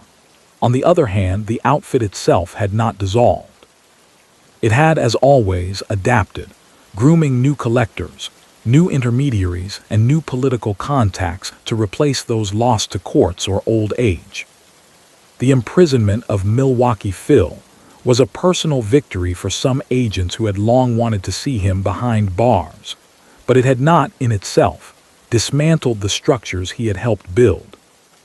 Within Leavenworth, his day-to-day existence narrowed steadily. The routines were familiar: early morning counts, work details or cell time, meals taken in the company of other prisoners, limited recreation in the yard. In that yard, under a Kansas sun very different from the gray skis of Chicago, he sometimes walked with other inmates whose names would be familiar to organized crime watchers. Men from New York, New Orleans, or Cleveland who had been swept up in their own states' belated drives against racketeering. Conversations among such prisoners tended to be low-key and guarded, more about legal appeals, family news, or general underworld gossip than about specific crimes. The guards who watched those walks knew who these men were. Their briefing packets identified them as major organized crime figures, and they were subject to quiet, persistent monitoring. Yet in the confined world of the prison, differences that had loomed large on the outside shrank. A man with a reputation as a fearsome enforcer still had to stand in line, still had to comply with orders, still faced disciplinary measures if he broke institutional rules. For Alderisio, whose public persona had always emphasized control and restraint rather than flamboyance, the transition to this environment was in some ways less jarring than it might have been for more theatrical figures. He complied, kept his temper, and avoided the petty infractions that could lead to loss of privileges. His medical situation, however, slowly pulled him out of whatever stability he had built. As his cardiovascular issues became more serious, Leavenworth's in-house doctors recommended that he be evaluated by specialists at the United States Medical Center for Federal Prisoners in Springfield, Missouri. The facility, often simply referred to as Springfield, served as the primary hospital for federal inmates with serious physical or psychiatric conditions. It combined the security features of a prison with the diagnostic equipment and staff of a major medical institution. The decision to transfer a high-profile inmate like Milwaukee Phil to Springfield was not taken lightly. Paperwork moved from the prison administration to the Bureau of Prisons headquarters, and in some instances, across the desks of Justice Department officials who remained acutely aware of his history. Once approvals were in place, arrangements were made for secure transport. Guarded vehicles moved him from Leavenworth to Missouri, a journey that in distance was modest but, in significance, marked his transition from ordinary incarceration to a more medically focused existence. Springfield had housed and would continue to house many of the most notorious organized crime inmates of the mid-20th century. Vito Genovese had died there just a couple of years earlier. Other major figures suffering from heart disease, cancer, or other chronic illnesses had passed through its wards. For prison doctors and nurses, treating an inmate like Alderisio was, in a clinical sense, no different from treating any other patient with similar symptoms. They monitored his vital signs, adjusted his medications, and ordered tests to assess the severity of his condition. For law enforcement, however, each such transfer had a symbolic edge. Another aging pillar of the underworld reduced to a hospital bed and a chart on a clipboard. The available historical record does not provide a blow-by-blow account of his days at Springfield, but broader patterns allow a clear outline. Diagnostic work would have confirmed significant coronary artery disease, narrowing of the vessels supplying blood to the heart, consistent with his age and medical history. By 1971, surgical procedures to address such conditions, though still risky, were becoming more common. Open heart surgery, including bypass operations, offered a chance to improve blood flow and reduce the likelihood of fatal heart attacks. For a relatively high-status inmate whose prognosis without intervention looked poor, federal doctors were inclined to consider such options, provided he was strong enough to undergo them. The decision to operate implied a guarded optimism. Surgeons at Springfield had performed complex procedures on other prisoners with some success. If the operation went well, Felix might hope for a few more years of life, even if still in custody. It was not a promise of freedom, but it was a prospect of time, a chance to outlive some of the troubles that had brought him there, and perhaps to see, at least indirectly, how the world outside the prison system continued to change. On September 25, 1971, while undergoing heart surgery at the Federal Medical Center, he died at the age of 59. Official accounts cited complications of heart disease. There was no suggestion of foul play in the medical reports. For all the suspicion and mistrust that had surrounded him in life, his death appears to have been the result of the same forces that claimed many men of his generation. Chronic cardiovascular illness meeting the limits of contemporary medicine. For the doctors and nurses involved, it was a somber but not unprecedented outcome. For the Bureau of Prisons, it was a matter of processing the required paperwork, notifying appropriate authorities, and contacting his next of kin. News of his death traveled quickly along the lines that had once carried reports of indictments and convictions. Prison officials informed the U.S. Attorney's Office and the FBI, which in turn relayed the information to field agents in Chicago. Wire services carried brief notices. Felix Milwaukee Phil Alderisio, 59, reputed Chicago crime figure, died Saturday at the Federal Prison Hospital in Springfield. Mo, Chicago newspapers printed short obituaries recounting the bare outlines of his criminal career. His early arrests, his association with Ross Pryo and other outfit leaders, his 1960s extortion conviction, and his long-standing reputation among law enforcement as one of the city's most feared enforcers. The language in these pieces was measured. By this point, the era when newspapers gloried in lurid gangster tales had largely passed. Reporters were careful to note that many of the most serious acts ascribed to him had never resulted in convictions, existing instead as strong suspicions within law enforcement circles.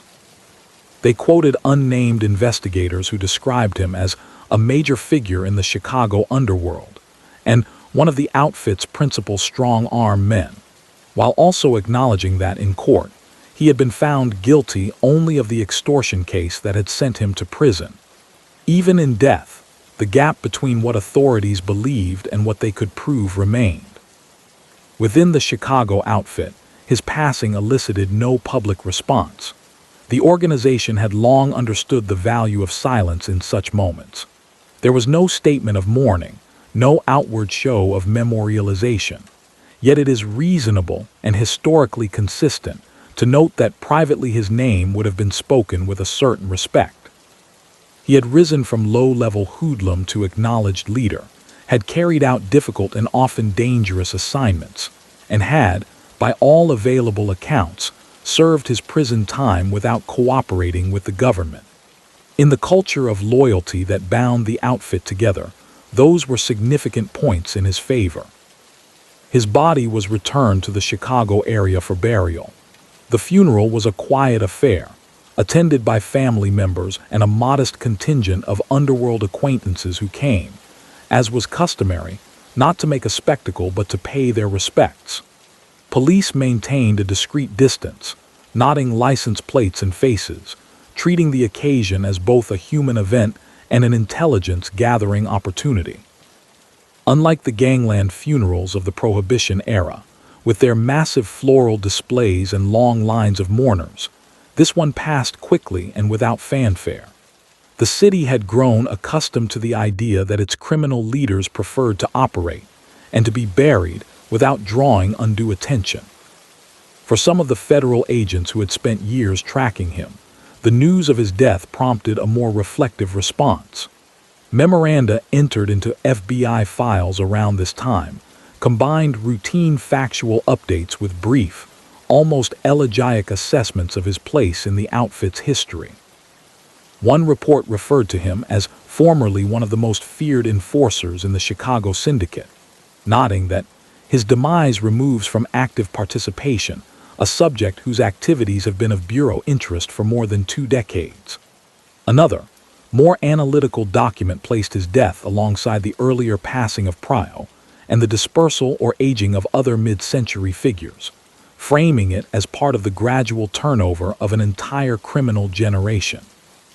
Those assessments were not expressions of sympathy. They were professional evaluations of the shifting landscape. With Milwaukee Phil gone, cases that had once revolved around his suspected role were effectively closed. Unsolved homicides from the 1950s and early 1960s, in which his name had featured as a likely organizer, would remain unsolved. Investigators turned their attention to new targets, younger enforcers, up-and-coming labor fixers, and the next wave of casino overseers. In that sense, his death in custody simplified some aspects of their work while also highlighting how much of the past would remain beyond formal resolution. In Chicago's neighborhoods, the impact of his death was more diffuse.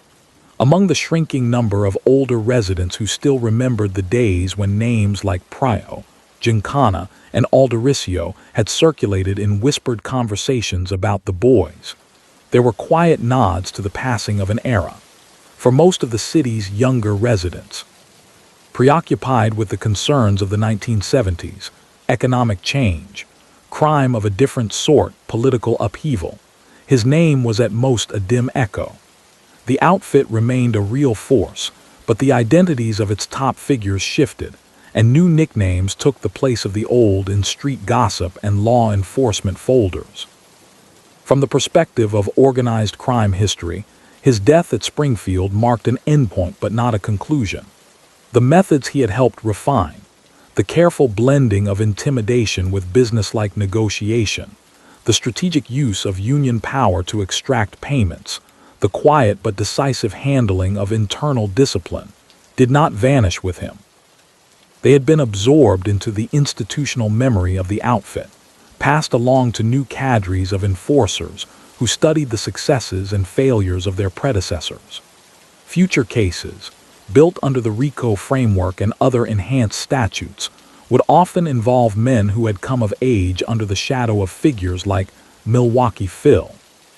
For federal authorities, the line from his early days as a neighborhood tough to his death in a federal medical center encapsulated both the promise and the limits of their struggle.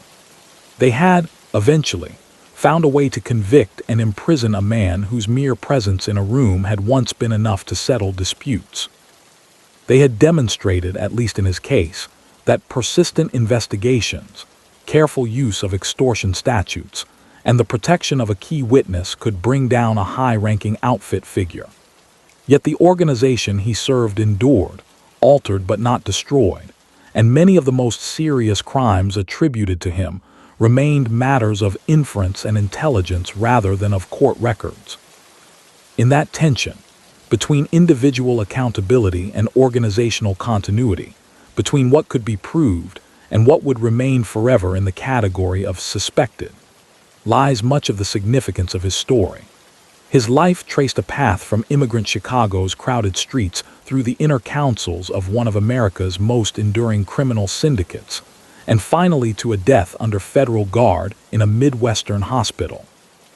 How that path has been remembered, interpreted, and woven into the broader narratives of law enforcement, urban history, and organized crime would become the work of later years. As journalists, historians, and former investigators sought to make sense of the world he had helped shape. In the years after Felix, Milwaukee Phil, Alderisio's death, his name lingered in a curious limbo, well known to investigators, specialists, and older Chicagoans who followed crime news closely, but largely unfamiliar to the broader public that still associated organized crime in the city almost exclusively with Al Capone. Within law enforcement circles, and among the growing number of journalists and scholars studying the American underworld, he occupied a different place. A pivotal but elusive figure who symbolized the outfit's transition from the noisy brutality of the Prohibition era to the quieter, more insidious power it wielded in the mid-20th century. Much of what can be said about his posthumous reputation stems from the thick paper trail he left behind in government files. Over decades, the FBI, the Chicago Police Department, the Chicago Crime Commission, and various congressional committees had compiled reports mentioning his name, surveillance logs, informant debriefings, organizational charts, summaries of unsolved cases. After his death, these documents were no longer simply tools for an ongoing investigation. They became raw material for history. When parts of those files were later released under public records laws or summarized in official publications, they offered outsiders an unprecedented glimpse into how federal and local authorities had come to see Milwaukee Phil. Those internal portraits were not neutral. They reflected the frustrations of agents who had watched him evade prosecution in case after case, as well as the professional admiration some felt for his discipline and operational security. Memoranda written in the 1960s and early 1970s repeatedly described him as one of the outfit's most effective and feared enforcers, a man to whom others deferred, and whose presence at a meeting signaled that the stakes were high. At the same time, the very authors of those documents admitted, at least internally, that much of what they believed about his most serious activities rested on confidential informants, patterns of association, and circumstantial inference rather than on courtroom-tested evidence. The gap between belief and proof became a central issue as journalists and authors began to draw on these official impressions to write broader narratives of Chicago crime. Early post-war accounts of the city's underworld tended to focus on the colorful, already legendary figures of the Capone era. But by the 1970s, writers started to examine the quieter bureaucrats of the outfit, the lawyers, fixers, and enforcers who had shaped its post-prohibition identity. In that context, Felix's name emerged not as a headline-grabbing celebrity, but as a kind of insider's reference, familiar to anyone who had spent time with police or FBI veterans. Former agents, in particular, played an important role in fixing his image for later generations. Men who had worked organized crime squads in Chicago during the 1950s and 1960s published memoirs in the 1980s and 1990s that drew heavily on their case files and personal recollections. In those books, Milwaukee Phil often appeared as a recurring presence, the compact man in a dark suit seen entering a union hall just before a contentious vote shifted, the driver behind the wheel of a car that pulled up outside a business owner's house on the eve of a crucial decision, the quiet figure at the edge of a restaurant booth while louder personalities held court at the center. These narratives tended to highlight his steadiness and the fear his name inspired among those who dealt with him. One former FBI man described him as the personification of the outfit's muscle, never theatrical, never sloppy, but always there when messages had to be sent. Another wrote that, in contrast to more volatile figures like Sam DeStefano, whose explosive temper and sadistic reputation made him a magnet for attention, Felix embodied the business side of enforcement, a man who approached the use of intimidation, and when necessary, violence as a matter of professional obligation rather than personal thrill. At the same time, the better investigators and writers made a point of acknowledging the limits of what could be said with certainty. They distinguished between what the record clearly documented, his early arrests, his association with Ross Pryor and other outfit leaders, his role in the 1960s extortion case, and what remained in the realm of strong suspicion. The killings and assaults that many believed he had orchestrated or supervised were usually described in careful language. Authorities suspected, informants alleged, investigative summaries linked his name to. That restraint was not only a matter of legal caution, but also a recognition that, with key witnesses dead or unwilling to testify, some parts of the story would never move beyond educated reconstruction. This tension between documented fact and credible allegation is one reason historians of organized crime continue to treat his life as a case study in both the reach and the limits of law enforcement.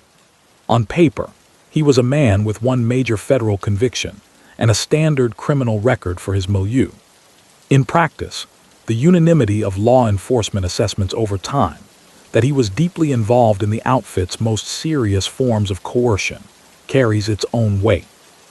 For scholars examining how organized crime systems function, this kind of consensus, even when not backed by convictions in court, forms part of the evidentiary base for understanding patterns of behavior and hierarchy.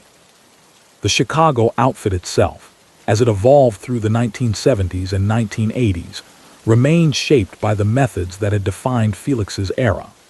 The organization's strength lay less in spectacular acts than in its ability to make its presence felt at crucial points in the local economy, in the awarding of construction contracts, in the functioning of certain unions, in the operation of gambling and credit markets beyond the reach of regulation.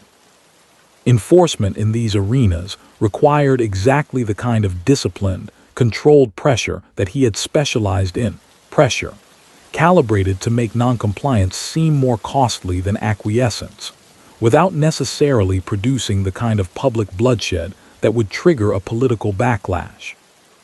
Nowhere was this dynamic more evident than in the outfit's long involvement with labor and the trucking industry. Beginning in the mid-20th century, Chicago mob figures forged relationships with officials in key unions, including segments of the International Brotherhood of Teamsters. These relationships varied in depth and stability, but at their core was a common logic: control over who worked where and under what conditions could be converted into money and influence. Employers who faced legitimate organizing drives sometimes also found themselves confronted with unofficial intermediaries, men who, like Milwaukee Phil in his active years, could offer to smooth things over for a price. Historians and investigators tracing the lines of influence from those mid-century arrangements into later decades often find Alderisio's name near the origins of particular schemes. He was part of the generation that demonstrated, by example, how much could be extracted from businesses through a combination of labor leverage and quiet threats. In later Teamsters-related scandals and racketeering cases, prosecutors and reporters alike noted that the methods now being exposed had been in place since at least the 1950s and 1960s, a period when men like Felix and his contemporaries first built them into the outfit's standard operating procedures. At the same time, his career illustrated the vulnerabilities built into that system. The same dependence on fear that made extortion effective also made it fragile in the face of determined legal pressure, and even a small amount of witness cooperation. The extortion case that finally sent him to prison did not involve a spectacular sum of money. It turned on a comparatively modest business squeezed by union pressure and underworld expectations. But once one participant decided to speak, and once prosecutors were willing to shield that witness and interpret labor-linked threats as federal crimes, the edifice of intimidation around that particular racket began to crack. In this sense, law enforcement officials later looked back on his conviction as an instructional example. Training materials for agents and prosecutors studying organized crime in the 1970s and 1980s often referred, sometimes without naming him directly, to cases in which long-time underworld figures had been brought down not by dramatic evidence of violence, but by well-documented patterns of economic coercion. The lesson drawn was that, while homicides might be the most visible and morally shocking elements of an organized crime career, it was often the more mundane patterns of shakedowns and protection payments that offered the surest path to a successful prosecution. For scholars of urban history and ethnic politics, Felix's life has also served as a lens on the experiences of Italian-American communities in cities like Chicago. His trajectory, from a crowded immigrant neighborhood to the upper reaches of a criminal syndicate, reflected both the opportunities and the constraints that faced many young men in those enclaves in the early 20th century. Limited educational access, workplace discrimination, and the allure of underworld figures who seemed to have transcended poverty all played roles in nudging some toward illegal careers. At the same time, most Italian-American residents did not follow that path, working instead in factories, small businesses, and the professions. By the 1970s and 1980s, prominent Italian-American civic organizations and scholars were increasingly vocal about challenging the automatic link often drawn between their heritage and organized crime. They argued with ample statistical support that men like Milwaukee Phil represented a narrow and unrepresentative sliver of their communities, and that an overemphasis on mafia stereotypes obscured the broader story of integration, achievement, and contribution. Historians such as Humbert Nelli, who examined the roots and structure of Italian-American criminal networks, situated figures like Felix within a larger context of economic adaptation and political corruption, emphasizing structures rather than supposed national traits. That structural perspective has, over time, changed how his actions are interpreted. Rather than treating him simply as an unusually ruthless individual, scholars now tend to see him as an agent of a particular kind of quasi-governance within illegal markets. In this view, the outfit functioned as a regulator of sorts, setting prices for protection, adjudicating disputes between gamblers or bookies, and enforcing contracts that could not be taken to regular courts. Alderisio's enforcement work under this interpretation was part of a system that provided order in illicit spheres, an order imposed not through legitimacy, but through the ever-present threat of harm. That framework does not sanitize his role. If anything, it underscores how indispensable violence and intimidation were to the outfit's ability to operate in the shadows of legitimate institutions. Newspapers might not have printed daily stories about beaten debtors or terrified small business owners, but the fear generated by rare, carefully selected acts of retaliation rippled widely, shaping decisions by people who never personally met Milwaukee Phil, but who knew enough to avoid crossing men like him. It is precisely because that kind of influence is hard to quantify that his career continues to attract the attention of researchers studying power in urban settings. His relative obscurity in popular culture reflects another dimension of his story. Film and television depictions of the American Mafia since the 1970s have tended to center on New York or on the Prohibition-era mythology of Chicago. Characters loosely inspired by real figures from the outfit occasionally appear in movies like Casino, which dramatizes aspects of Midwestern mob involvement in Las Vegas. But Felix himself has rarely been given a fictionalized counterpart with his name attached. His nickname appears from time to time in documentaries and crime histories, yet he never became, in the public imagination, the archetypal Chicago gangster. Some ways that absence is fitting. His power depended on a kind of anonymity. He thrived in the background, letting more flamboyant or publicly visible figures attract attention. The world of cameras, dramatizations, and retrospective storytelling favors vivid personalities who say too much, dress too loudly, or die in spectacular ways. Alderisio was, by contrast, a man whose defining choices were made in offices, cars, and private rooms, and whose own death was medically ordinary. To dramatize him faithfully would be to tell a story less about cinematic moments than about the slow, relentless accumulation of fear and obligation that defines organized crime's impact on everyday life. Among those who do study the history of the outfit closely, opinions about his overall importance vary in emphasis but not in direction. Some see him primarily as a chief enforcer for a particular period, a man whose significance lies in how effectively he translated the leadership's decisions into action on the street. Others argue that by the mid-1960s, he had crossed a threshold into true policymaking, participating directly in decisions about territory, business strategies, and personnel. Both views accord him a major role. They differ only in exactly where they place him on the continuum between soldier and boss. What is clear is that his period of greatest influence coincided with the outfit's most successful effort to embed itself in the region's economy, without provoking sustained public outrage. The 1950s and 1960s were years in which Chicago enjoyed an image of stability and prosperity, even as organized crime siphoned money from its businesses, manipulated parts of its labor movement, and maintained a quiet but pervasive capacity for coercion. Men like Milwaukee Phil were key to maintaining that uneasy equilibrium, assertive enough to keep victims in line, careful enough to avoid constant headlines, adaptable enough to adjust methods as law enforcement improved.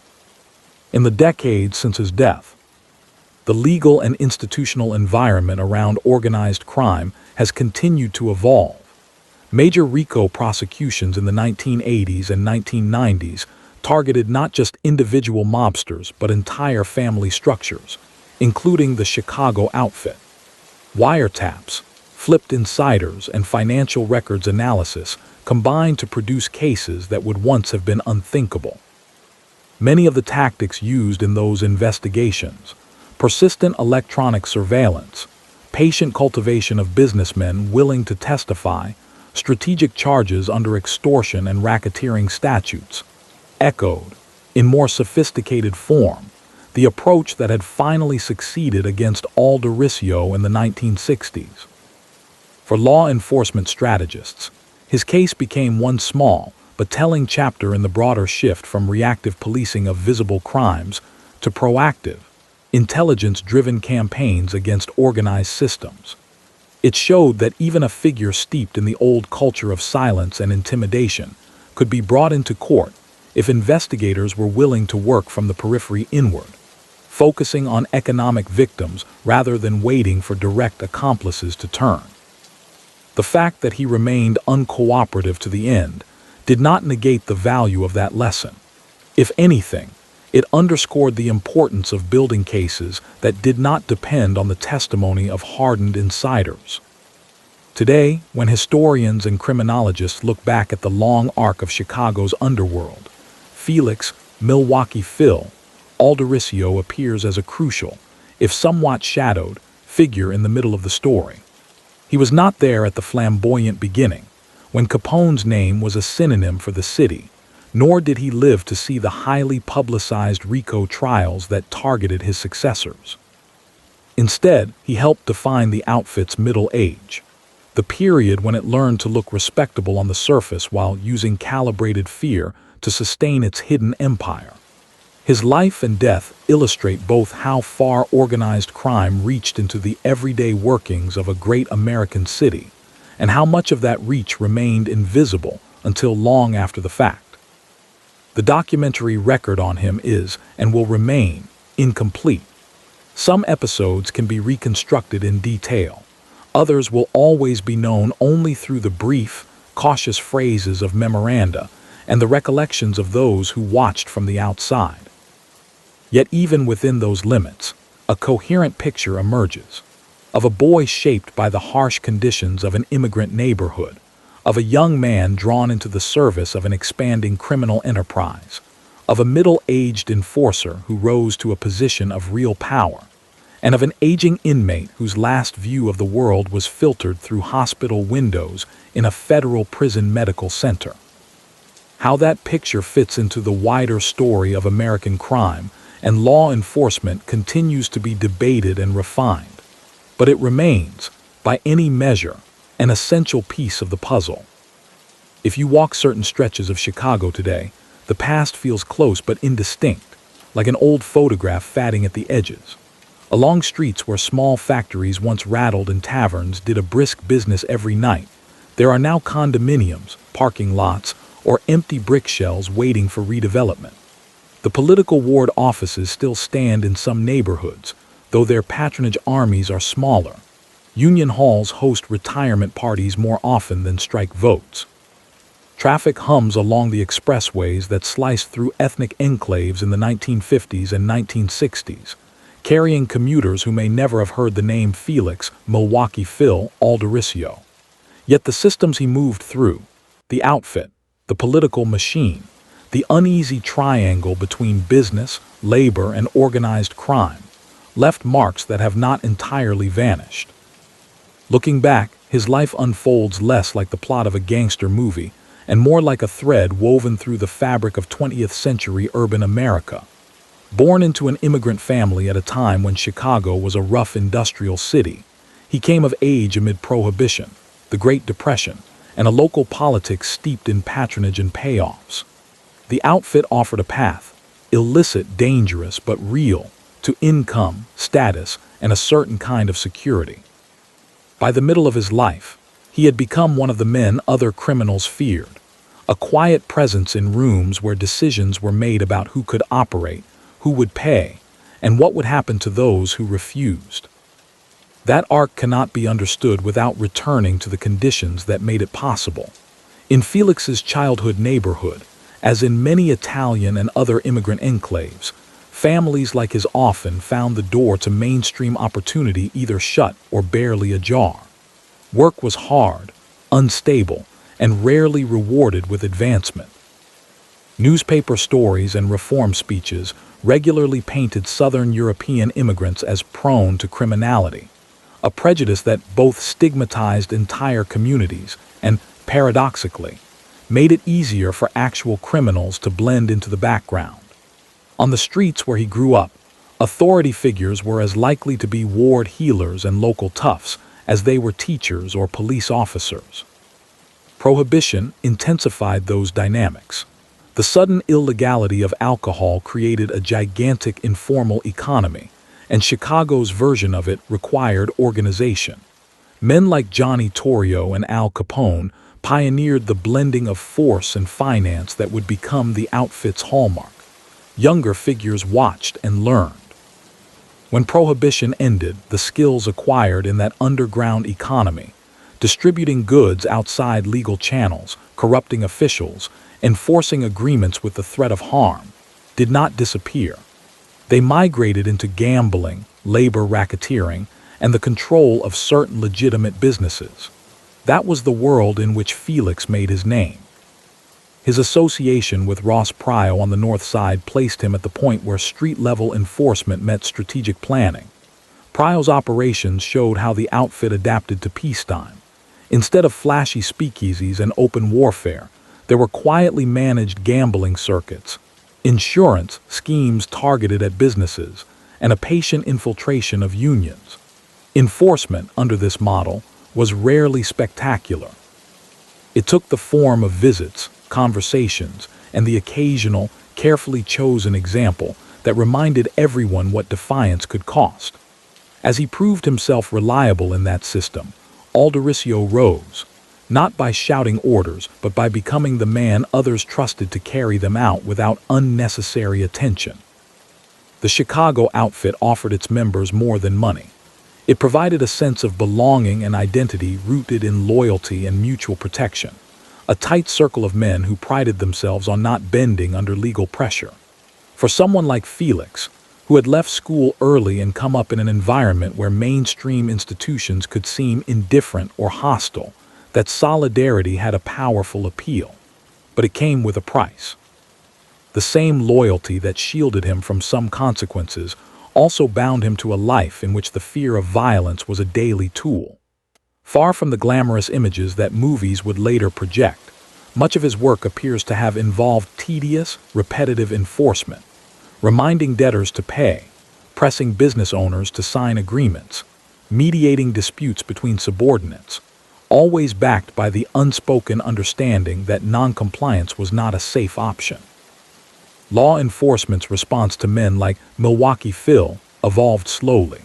For years, local police and federal officials tended to treat crimes involving outfit figures as isolated incidents. A beating here, a suspicious disappearance there, a union election that suddenly swung in an unlikely direction. Each event might prompt a report, sometimes even an arrest, but there was no sustained framework for seeing these as parts of a coherent, long-term project. It took the shock of events like the Appalachian meeting in 1957 and the televised hearings of the Kefauver Committee earlier in the decade to convince Congress and the public that a national syndicate truly existed. When federal attention finally focused in earnest on Chicago's underworld in the late 1950s and 1960s, agents found themselves trying to penetrate an organization that had already had decades to learn from its own history. Leaders like Tony Accardo and Paul Ricca had drawn clear lessons from the Capone era. Avoid flamboyance, cultivate legitimate fronts, and push the most conspicuous tasks down the hierarchy. Men like Felix, positioned a step or two below the top tier, became both critical assets and difficult targets. They were close enough to real power to matter, but far enough from the official facade that their names rarely appeared on corporate paperwork or public partnerships. The strategies used to counter that structure were, in their way, as methodical as the outfit's own methods. Federal surveillance, initially ad hoc and limited, grew more systematic under the Top Hoodlum program. Sound recordings captured pieces of conversation in clubrooms and back offices. Informants, often drawn from the same circles of gamblers, minor racketeers, or pressured businessmen that the outfit exploited, provided fragments of the larger picture. Over time, names and roles coalesced into something like a chart of the invisible organization. Milwaukee Phil consistently appeared there as an essential node. His eventual conviction on extortion charges underscored what investigators had come to understand. The most reliable way to reach someone at his level was not to wait for a headline-grabbing crime, but to focus on the everyday mechanics of coercion. In the case that took him down, the victim was not a rival gangster, but a business owner ensnared in the intersection of union demands and outfit expectations. The threats alleged in court were not lurid. They were practical, centered on the prospect of strikes, disruptions, and financial ruin. It was precisely because these pressures were so embedded in the rhythms of commerce that they had been difficult to challenge. Once the government treated them as a matter of federal extortion law, the ground shifted. If his life charted the evolution of organized crime's power, his imprisonment and death highlighted the changes on the other side of the ledger. By the time he entered Leavenworth, and then the medical center at Springfield, the legal environment around men like him had altered significantly. Wiretap laws had been formalized. RICO was about to become a reality. Witness protection programs were giving some insiders and victims a level of security that would have been unthinkable in his prime. He remained personally bound by the older code of silence, declining to cooperate despite his failing health. But younger figures watching his fate could see that the state was slowly constructing tools that might make such stoicism a less secure bet. The human cost of the system he served is easiest to grasp not in the biographies of gangsters or the case files of agents, but in the quieter stories of those on the receiving end of outfit pressure.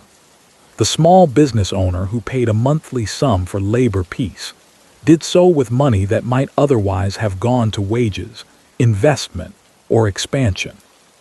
Workers in compromised unions sometimes found that decisions about their livelihoods were being made, indirectly, by men whose only concern was maintaining their revenue streams. Political decisions influenced by underworld money or threats distorted democratic representation, shifting public resources in ways that benefited a narrow circle rather than the broader community. These are not dramatic tales. They rarely make for riveting courtroom transcripts or news copy, but they speak to the broader harm that figures like Milwaukee Phil could inflict without ever firing a shot themselves. When enforcement is effective, it does not always need to be enacted. The knowledge that harm is possible, and that it has in some cases been carried out on others, is often enough to shape behavior. In that sense, even the crimes law enforcement could never prove, the acts that exist only as lines in old investigative memos, contributed to a climate in which ordinary people made calculations about what was safe, what was possible, and whom it was prudent to avoid offending. Comparing his story to the more famous narratives of American organized crime also reveals something about how societies remember, or choose not to remember, their own histories. Al Capone remains a household name, attached to a relatively brief, notoriously violent era. By contrast, the quieter, more institutionalized power of the outfit in the decades after Prohibition, the power that Felix's career exemplified, has often slipped below the threshold of popular memory. Yet it was during these years that organized crime in Chicago arguably wielded its most far-reaching influence, embedding itself in long-term economic and political arrangements that affected thousands of lives. When cinema and television have depicted organized crime since the 1970s, they have tended to gravitate toward either the old Prohibition mythos or the family dramas of East Coast syndicates. The Chicago outfit's post-Capone evolution, with its emphasis on unions, casinos, and quiet control, has appeared only in fragments. Felix's near absence from these depictions is telling. His career does not lend itself easily to stylized narratives of rise and fall punctuated by spectacular scenes. It is a story of meetings, leverage, and the steady exercise of intimidation, less visually dramatic but, in many ways, more representative of how organized crime actually exerts power over time. For historians, criminologists, and students of public policy, his life and its aftermath have become a reference point in discussions about how to respond to entrenched illicit systems. One lesson lies in the importance of persistence. The FBI's picture of Milwaukee Phil and his role emerged only after years of cumulative observation. Another is the need for legal frameworks that match the complexity of the problem. Without statutes like the Hobbs Act and later RICO, it would have been much more difficult to translate intelligence about extortionate patterns into prosecutable cases. His conviction did not end the outfit, but it did show that even high-ranking enforcers could be made to answer in court for their role in economic coercion. There is also a cautionary lesson in how narrowly even determined efforts sometimes operate. While the case against him was a real success for law enforcement, it addressed only one aspect of a vast enterprise.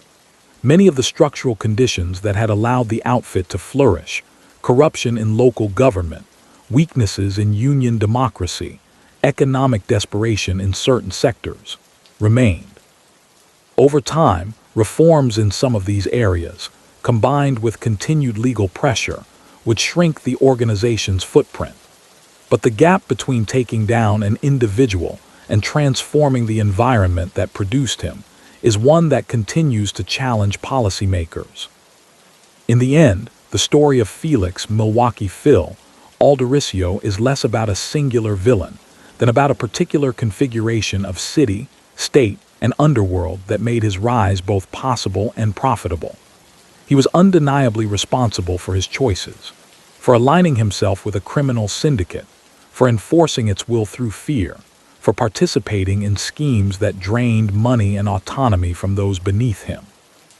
Yet those choices were made within a web of opportunity and constraint shaped by immigration patterns, economic inequality, political habits, and decades of mutually reinforcing corruption. Standing today on a Chicago sidewalk once walked by Milwaukee Phil, there is little to indicate the decisions once made in back rooms nearby. The outfit is a diminished presence compared with its mid-century peak. Federal prosecutions, generational change, and economic shifts have all taken their toll. Union reform movements have curbed some of the abuses that were standard in his day. City politics, though hardly immune to scandal, operate with more transparency than the ward machines he knew. And yet, the questions his life raises remain current. How do societies prevent the emergence of alternative centers of coercive power that operate in the shadows? How do they ensure that economic distress is not exploited by those willing to offer protection or illicit credit at terrible cost? For those trying to answer such questions, his story provides both warnings and a measure of guarded encouragement. It illustrates how deeply organized crime can root itself in a city's institutions when left unchecked, and how difficult it is to bring a figure like him to justice once that rooting has occurred. But it also shows that even an individual as insulated and feared as Milwaukee Phil could, in time, be held to account through patient, law-driven work that prioritized evidence over spectacle. The man himself is long gone, buried without fanfare, his last years spent far from the neighborhoods that shaped him. What remains are the traces, court records, surveillance notes, the memories of those who knew him, and the enduring impact of the system he served. Examining that life closely, without romanticism and without exaggeration, means confronting the ways power can operate outside formal channels, and the ways a democratic society, slowly and imperfectly, can push back. In that sense, the story of Felix Alderisio is not just a chapter in the history of crime. It is part of the larger, unfinished narrative of how modern cities struggle to reconcile opportunity with order, loyalty with law, and the temptations of the underground with the demands of a just public life.